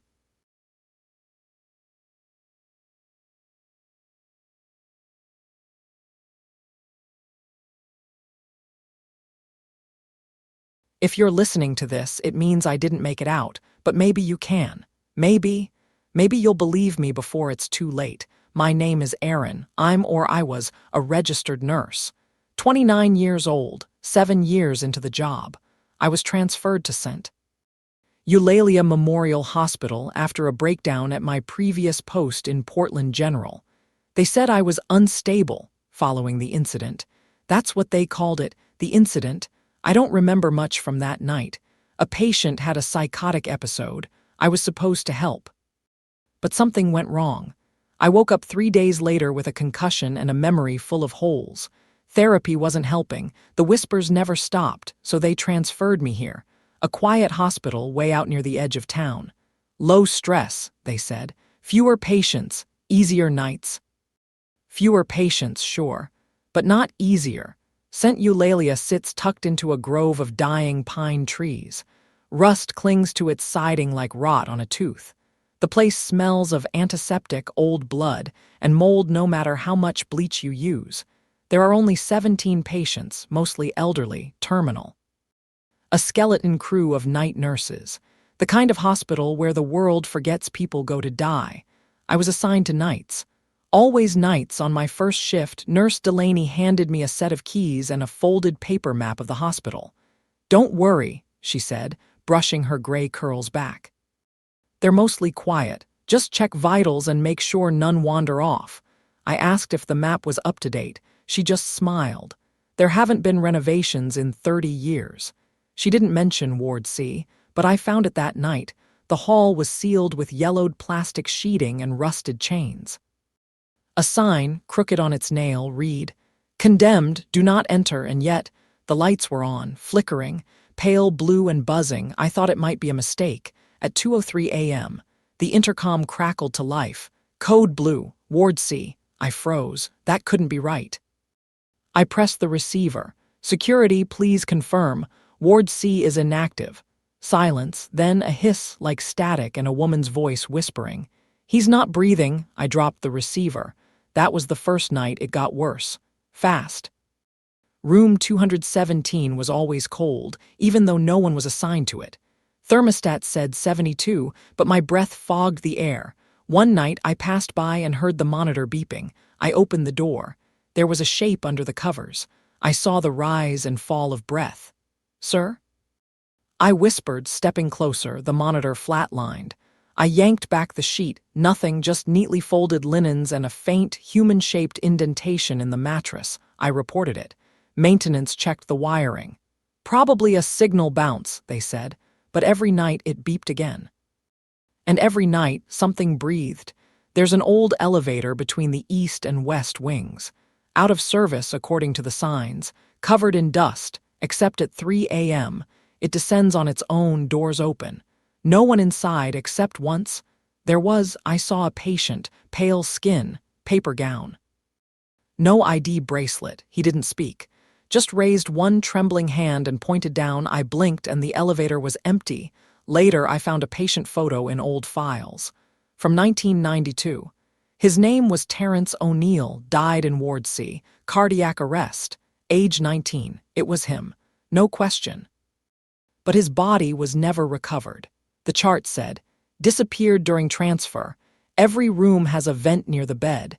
I started hearing whispers coming from them around midnight. Sometimes it was my name. Sometimes it was prayers.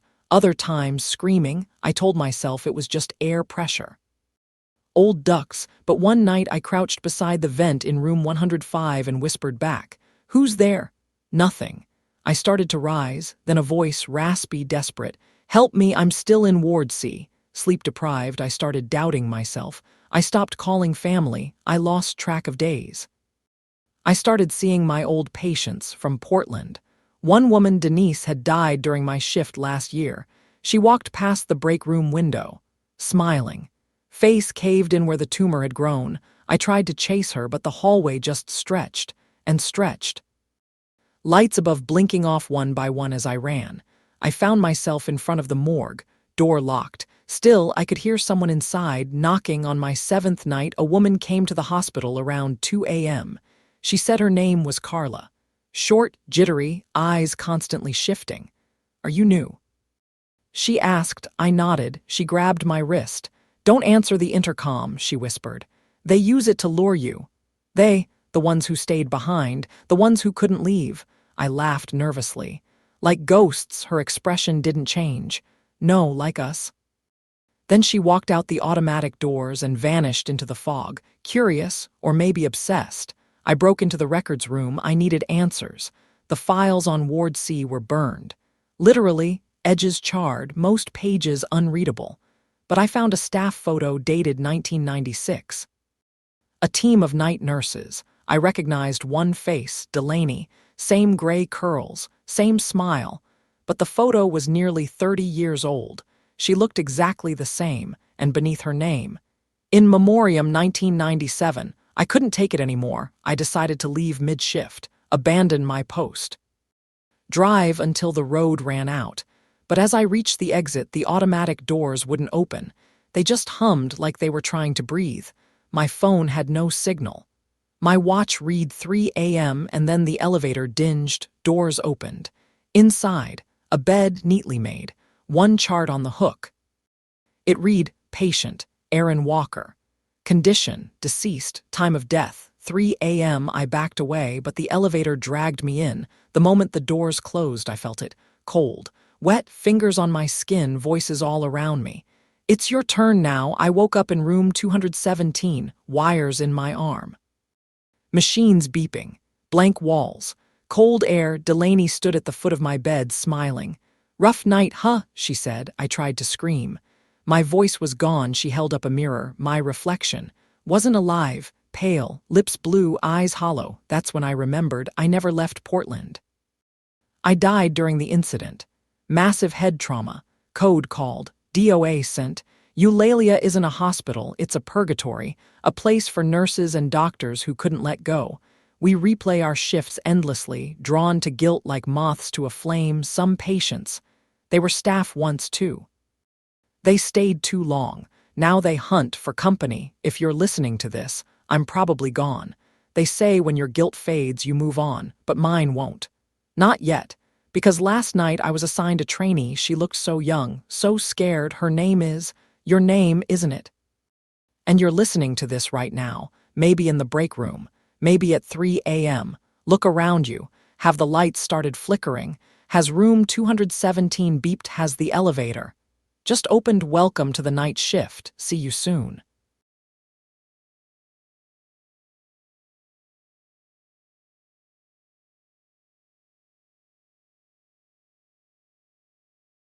It began innocently. A Monday evening, clear sky outside, and me, Maya, 29, freelance graphic designer, sitting on my couch testing an AR face filter for my TikTok channel. My roommate Rachel had lent me her iPhone 12 Pro Max because mine was in the shop.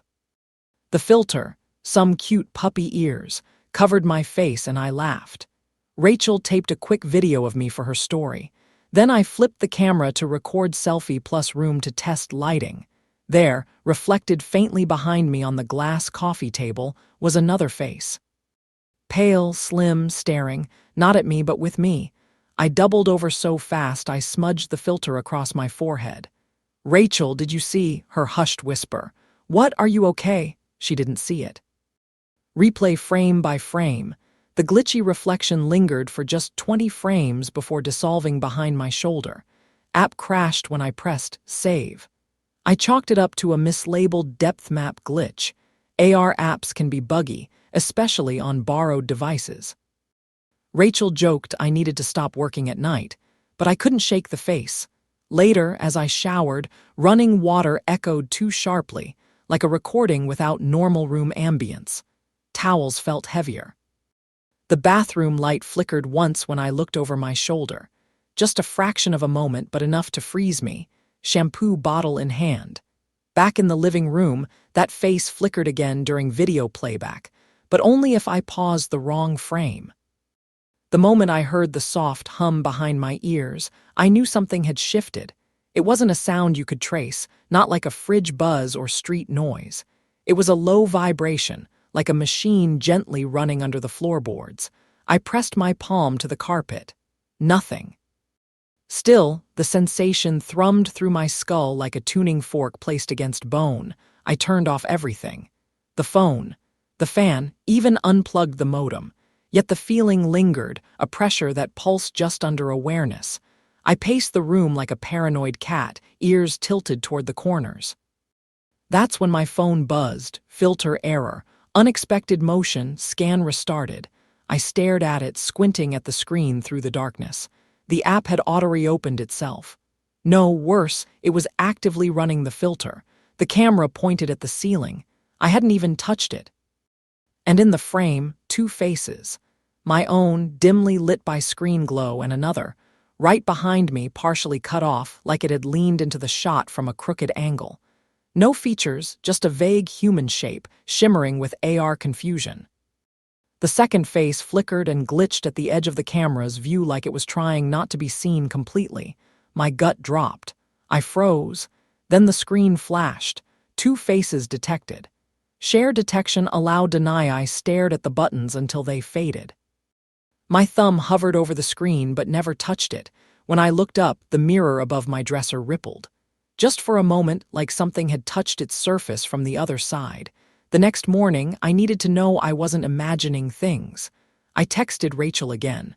No reply. She was likely passed out after night shift. I took her phone, set it on a tripod in the living room facing my work desk. I wanted a second device to confirm the madness. I needed cold data. I sat still in frame, arms folded, blinking as the filter activated. Again, two faces detected. I was the only one there. The room was quiet, sterile. Light poured in through the window like God's flashlight. I spun my chair slowly, pretending to stretch, but the phone's UI stubbornly insisted. There was someone right beside me. I stood and walked away. The count dropped to one face. I returned, sat down, two faces. I felt my breath catch. It wasn't just AR, the pattern was consistent. Every time I entered that zone, the one between the desk and couch, the app thought there was a second person right at my side. I brought over a mirror and pointed it toward the phantom side. My stomach turned. In the reflection, there was a shape, a soft blur, like heat shimmer or breath on glass. Not enough to be definitive, but enough. I tapped my knuckle against the mirror. "Who are you?" Nothing. But the temperature seemed to dip. My skin prickled as though someone exhaled behind my neck. That night, I went through every video frame by frame. At timestamp 14:2, a flicker, a shadow where there shouldn't be one, leaning just behind me, slightly to the left at neck level, as if watching the phone with me.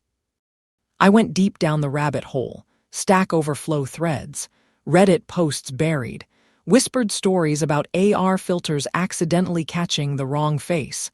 Most were jokes, but some weren't. There was one particular thread posted to a dark subreddit called Dead Code Unveiled. The post had been deleted, but the cached preview showed a thumbnail. A split-second screenshot of someone running a face filter in their room, and in the background, a tall black figure with no eyes, only sockets. Comments were disabled. The account had been removed. But one reply remained visible. "If you let it recognize you once, it learns your layout." I shuddered. I didn't know what that meant. I even found an archived file for the Chinese app I'd seen mentioned, Shen Ying. It was pulled from the market in 2020 for violating privacy. Some said it was involved in suicides or ghost copy incidents. Urban legends. Still, I installed it on an old Android tablet. It didn't load properly, just a pulsing logo that morphed like a face in transition. I could swear I saw my face flash behind the distortion. Then my lights flickered, just the living room ones. Like someone had plugged something massive into an invisible socket. I turned off the tablet, uninstalled the app. But a file remained. Jingxiang Fuban mirror copy in Chinese. I didn't open it. I just stared at the reflection of the screen in the TV, where I could see my own distorted silhouette, and something else standing near the corner of the room, watching. By this point, I no longer trusted my own senses. I began leaving the phone recording while I left the apartment. I'd walk to the cafe on the corner, grab coffee, then rush home to check the footage. Always the same. The app picked up two faces even when the apartment was empty. One time, at 2 p.m. sharp, the shadow moved. I could hear a faint creak of the floor. The camera stayed fixed. The entity didn't appear in full, but the app interface adjusted, as if it was trying to place ears and eyes on something invisible. I stopped going out. I stopped recording. But the app didn't. Even when I closed it, it somehow restarted overnight. Notifications would appear in my feed: scan complete, face pattern saved, behavior log synced with what I factory reset my phone, threw out Rachel's charger because it felt contaminated, slept with the camera lens covered, but the dreams returned. I'd be standing in a room of mirrors. My reflection would begin to move on its own, fingers tapping at the glass like trying to warn me, mouthing something I couldn't hear. Then the thing behind me would appear, never fully formed, just pieces, a mouth yawning behind my shoulder, a hand resting gently against my neck. By the second week, I stopped responding to messages. Rachel had texted me 3 times that day. "Are you okay? Seriously, Maya, you can't just ghost everyone. Did something happen?" I saw them, I read them, but I didn't reply. How do you explain to someone that your phone thinks you're never alone anymore? That your apps keep detecting someone who isn't there?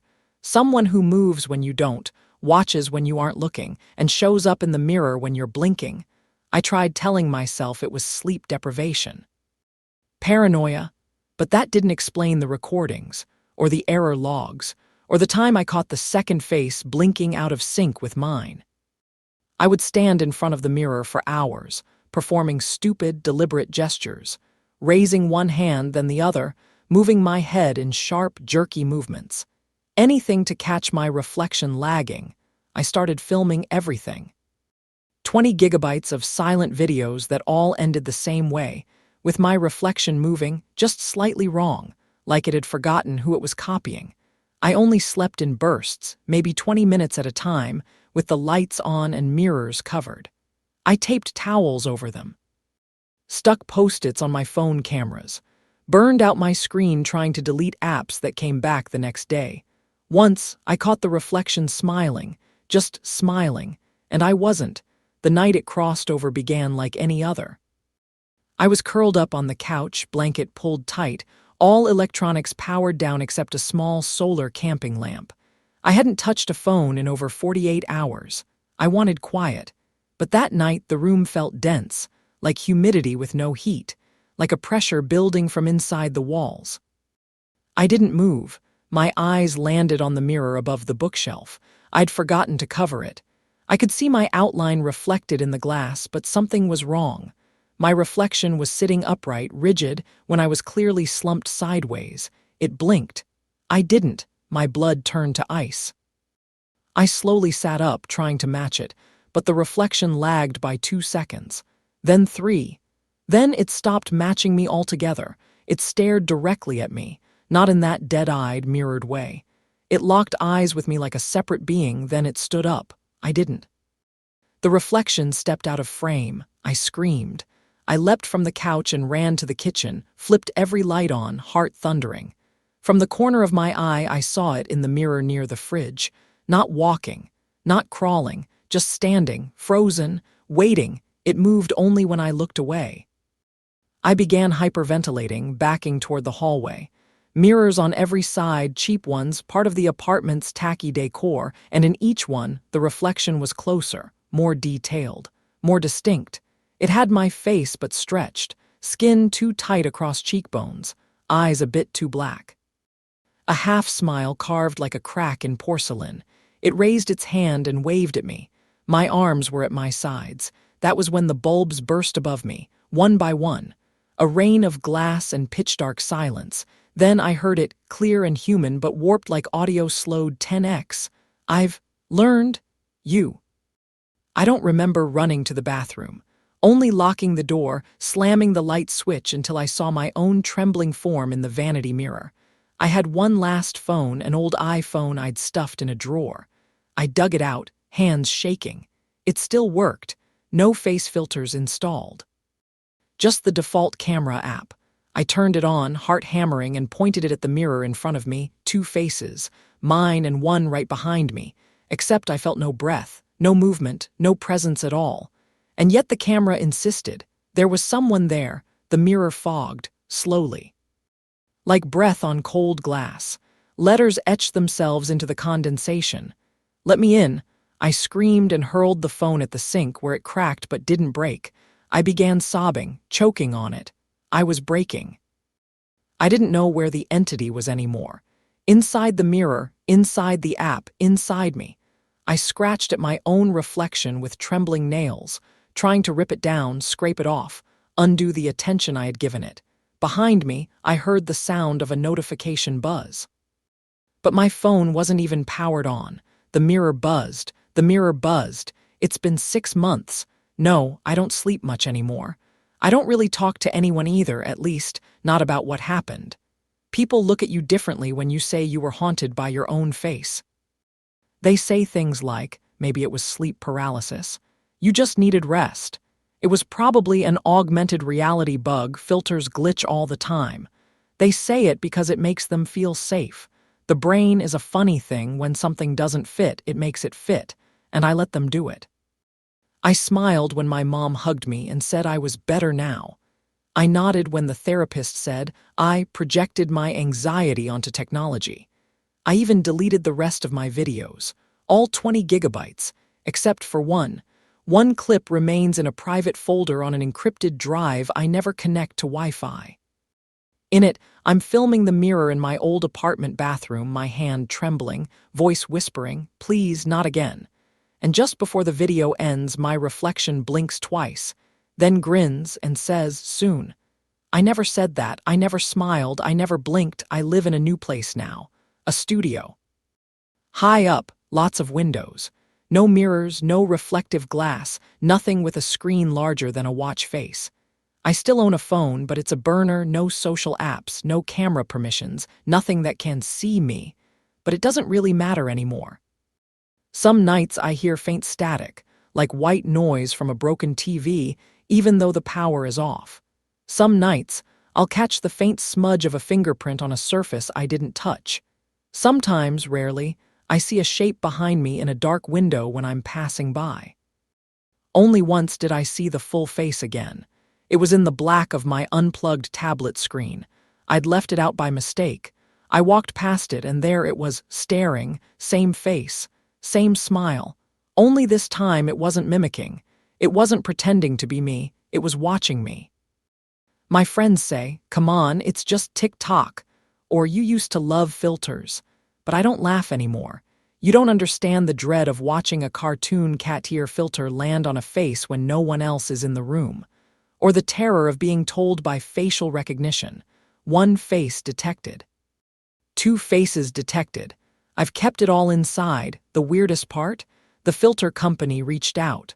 Months ago. Said they noticed unusual logs from my old phone and asked for permission to run diagnostics. I never responded.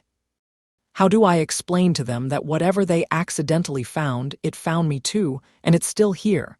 I wish I could end this by saying I beat it, that I burned the phone or smashed the mirror and the thing disappeared. But real life doesn't work like that.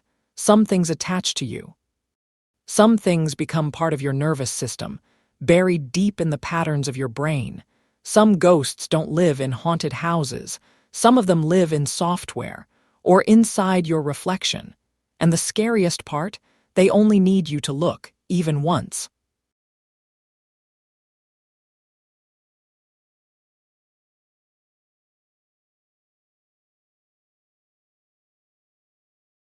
It started with a stupid video trend. I was in my bathroom, filming a 10-second clip for a challenge my friend Maya dared me to try. Film yourself in the mirror, blink 3 times, say your name backwards, and then stop recording. Supposedly, if you play the video in reverse, you'd see your soul. TikTok crap, right? But my name's Alex. Short, easy to say backwards. Zella, so I did it. Lit the candles, dimmed the lights for drama, locked the door. It was around 11:45 p.m., just late enough to feel slightly taboo 3 blinks. Zella. I hit stop, or I thought I did. Later that night, I watched the video in bed. I was bored, not expecting anything except maybe my own awkward face. At first, it played normally. I blinked, I said the name, and then I just stood there, still, staring into the mirror. Except I don't remember doing that. The video kept going. I just stood, looking into the mirror for another full 20 seconds. Not moving, not blinking, but it wasn't even my usual expression. The face in the mirror looked wrong. It was me, but the smile didn't look like mine. Too tight, too knowing, and then the reflection tilted its head. I didn't. That was when I paused the video. Except the video didn't pause. I tried everything, hitting the pause button, pressing home, power, volume, but the clip kept playing. I watched as the reflection lifted one hand and placed it on the glass. I hadn't moved. The Alex in the mirror leaned forward, breath fogging the inside of the screen, and mouthed something I couldn't hear. My phone buzzed once and turned black.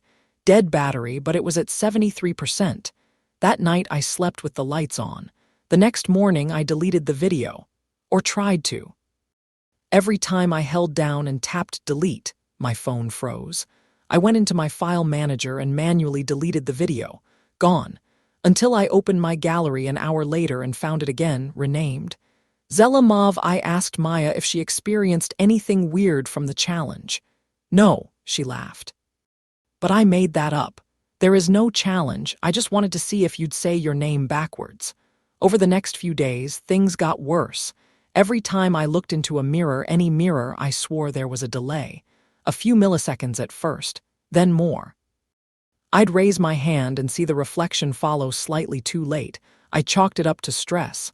Work had been a nightmare. But then I started seeing him move when I wasn't. He'd scratch his cheek when I was still. He'd blink when I was staring. Then came the knock. That night, I decided to record a new video. I wanted proof: tripod, bright lights, mirror, one long shot. I stood still and stared, said nothing. When I played the video back, everything was fine at first, for about 45 seconds. Then in frame 1382, I blinked. In frame 1383, my reflection didn't. Instead, he smiled, just slightly. Like he knew, I texted Maya again, sent her a screen recording. She left me on read. That night, her Instagram disappeared. Every post, every story gone. I called her and it rang once before cutting off. The next day, I biked to her apartment, door open, lights on. No one inside. In the hallway mirror by her kitchen, there were two reflections, me and her. But she wasn't in the room. I stopped using mirrors, covered the bathroom one with a towel, shut the medicine cabinet tight. But phones reflect, windows reflect. Even my laptop screen in sleep mode was just dark enough to cast a distorted version of me. It waited in all of them. I caught it one night on my MacBook. I bent down to pick up a pen, and when I looked back, the face on the screen hadn't moved with me. He stayed upright, watching. Then he waved. I don't know if I'm still me. Every mirror feels heavier now. Like if I leaned in close enough, I'd fall through.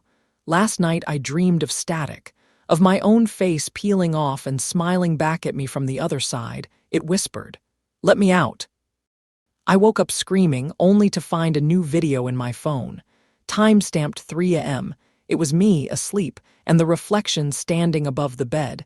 I've decided to destroy every reflective surface in the apartment. But I swear, every time I shatter one, the others grow stronger, sharper, hungrier. I recorded this journal because I don't know how long I have left. If you find this, don't try to reach me.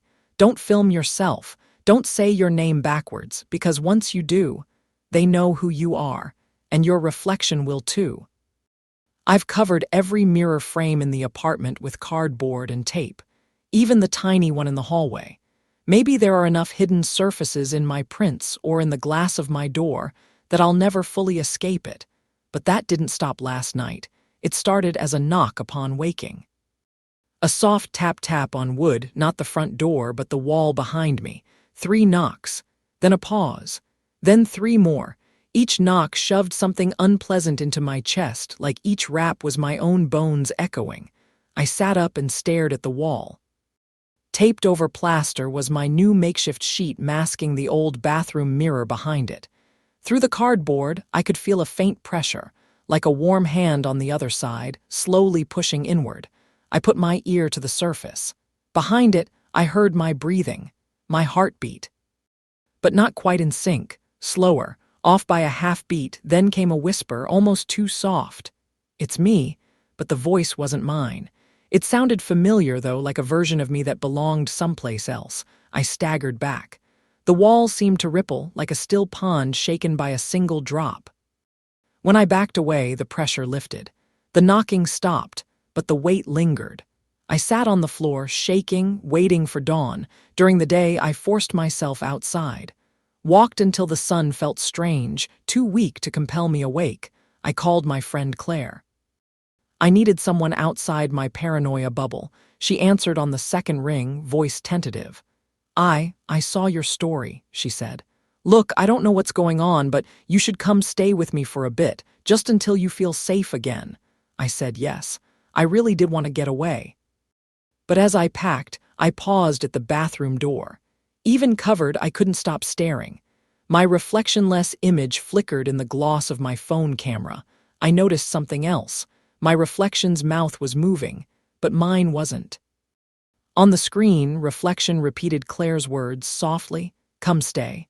I shook my hand, locked the phone, felt sweat bead on my forehead. I left anyway. Packed in a hurry, Claire's apartment was warm, bright, overstuffed with plants, the type of place made to absorb negativity, not reflect it. She gave me a room with a big window overlooking the park. When I lay on the bed, the light soothed me for a moment. Then the sound began, not knocking, but distant, rhythmic, a faint heartbeat again. Faint, yet insistent. It didn't come from a device, it came from somewhere else. I checked the window reflection and saw a faint figure standing there, not outside. In the room behind me, I spun. Nothing, creak of floorboard, whisper of cloth. When I turned back to the window, it was gone. I slept sitting up. The next morning, I was waiting outside my friend's door when Claire came out. I didn't want to scare you, she said, driving to coffee, but I heard something early this morning, like whispering, and then, your voice, my voice. I blinked. My voice saying what? It said your name. And when I opened the bedroom door, I thought you were standing behind me, even though the room was empty. Suddenly, I realized this had become bigger than me. She too heard it. I buried my head in my hands. This isn't just paranoia, I whispered. It's real. That night, Claire and I sat in her living room. All reflective surfaces, mirrors, glass frames were covered. We sat in candlelight. I pulled out the phone. On the screen was the third video, time-stamped exactly 3 a.m. The last one I recorded before coming here. It showed me asleep. But behind me, standing at the foot of the bed, was it. My reflection, hands hanging loose, head tilted, and then it spoke, a low voice.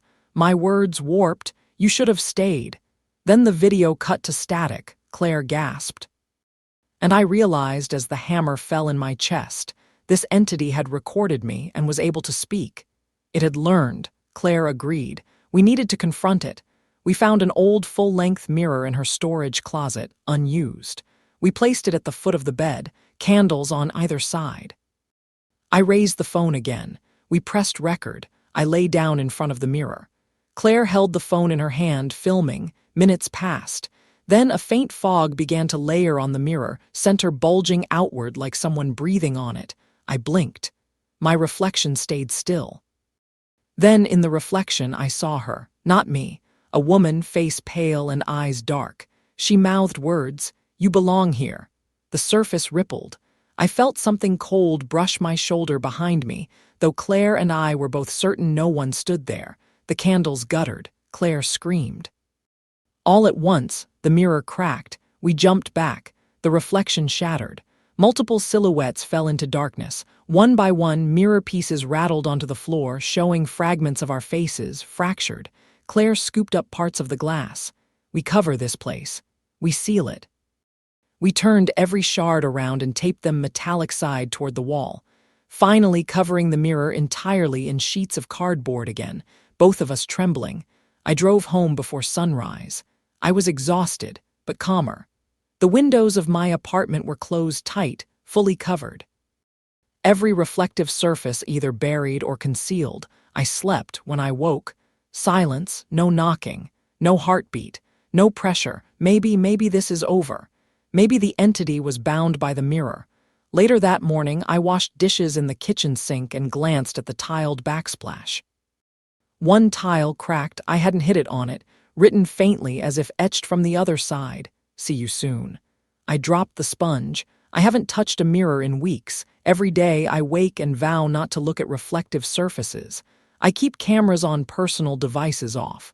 No photos. No unexpected glances. I moved again.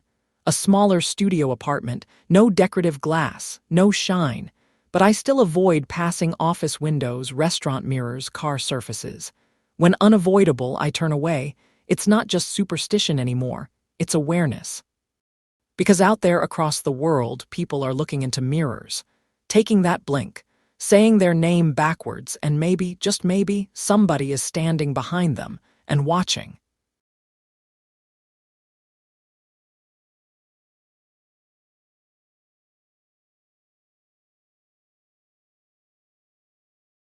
I've always been obsessed with sound. Not just music, I mean the in-between stuff. The air between notes, the hush between words, the way silence still breathes if you listen hard enough. I'm Jeremiah, a sound engineer by trade, audiophile by passion.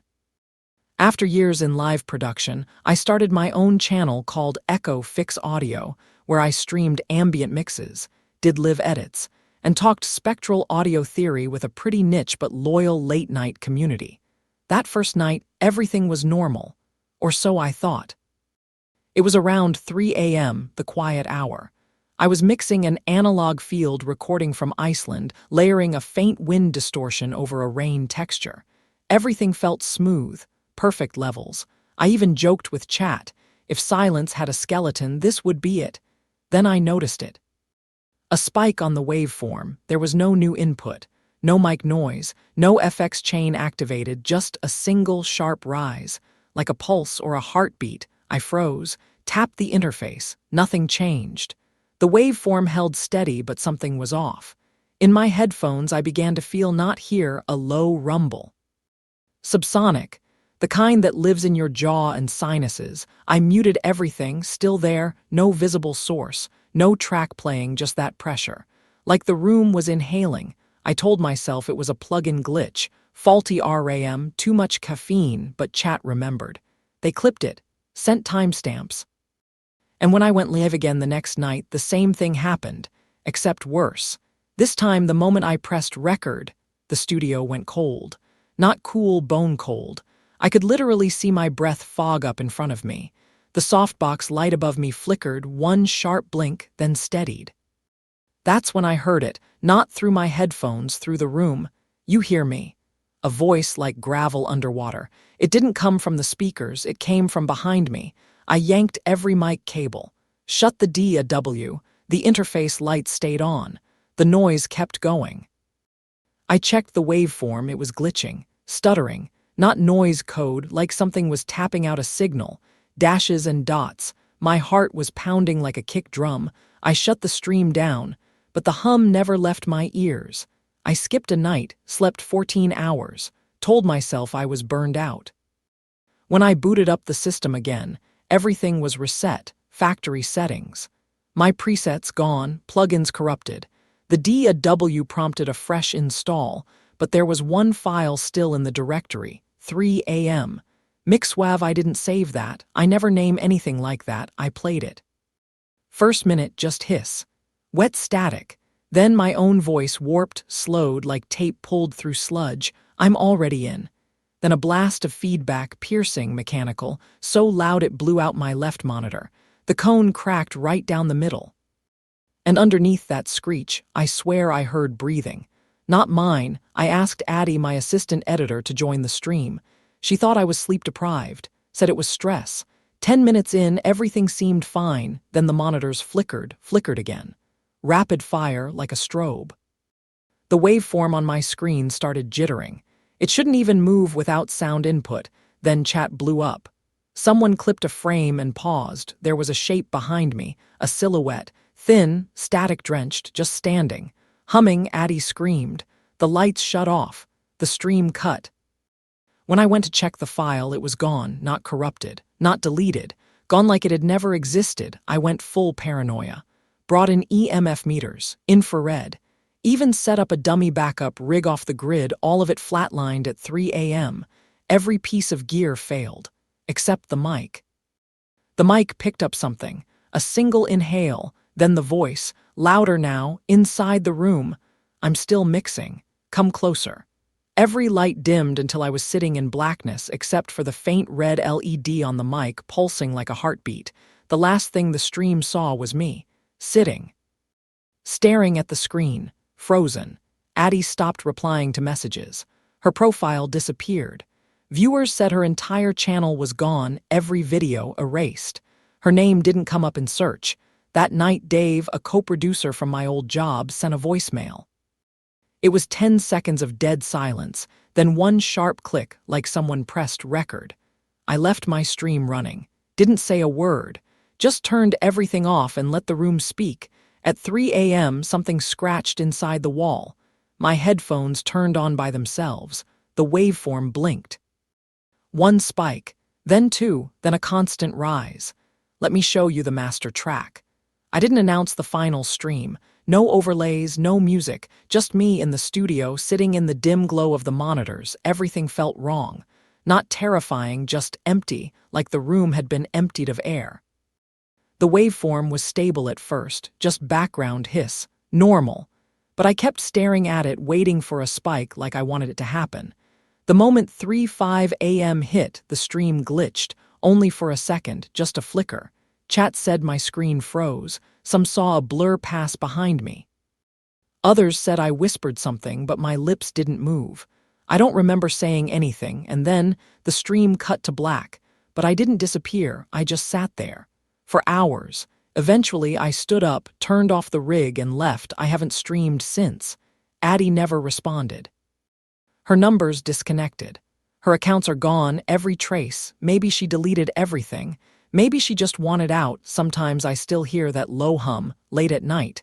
I've swapped gear, moved to a new apartment, but the silence always feels crowded now, like it's waiting to speak again. Someone uploaded a clip to a forum a few weeks ago, a time-stamped screen record from one of my last streams. In it, my face is still, pale, lit only by monitor glow. You can barely hear it, but if you boost the audio and wear good headphones, there's a sound at the edge of the static, a breath. Then, still mixing. I don't know if it's real, maybe the viewers imagined it. Maybe I did, but late at night when the room gets too quiet, when the air gets heavy, when I stare too long at waveforms that don't move, I wonder if something did get in. Not supernatural, just some pattern. Some signal. Something that burrowed in through the gear, through the headphones, through me. And if you're listening, don't try to hear it. Because once you do, once your brain recognizes the frequency, it stays with you. Not like a ghost, more like a loop, a track that never ends. And someday, you'll find yourself hitting record at 3 a.m. without knowing why.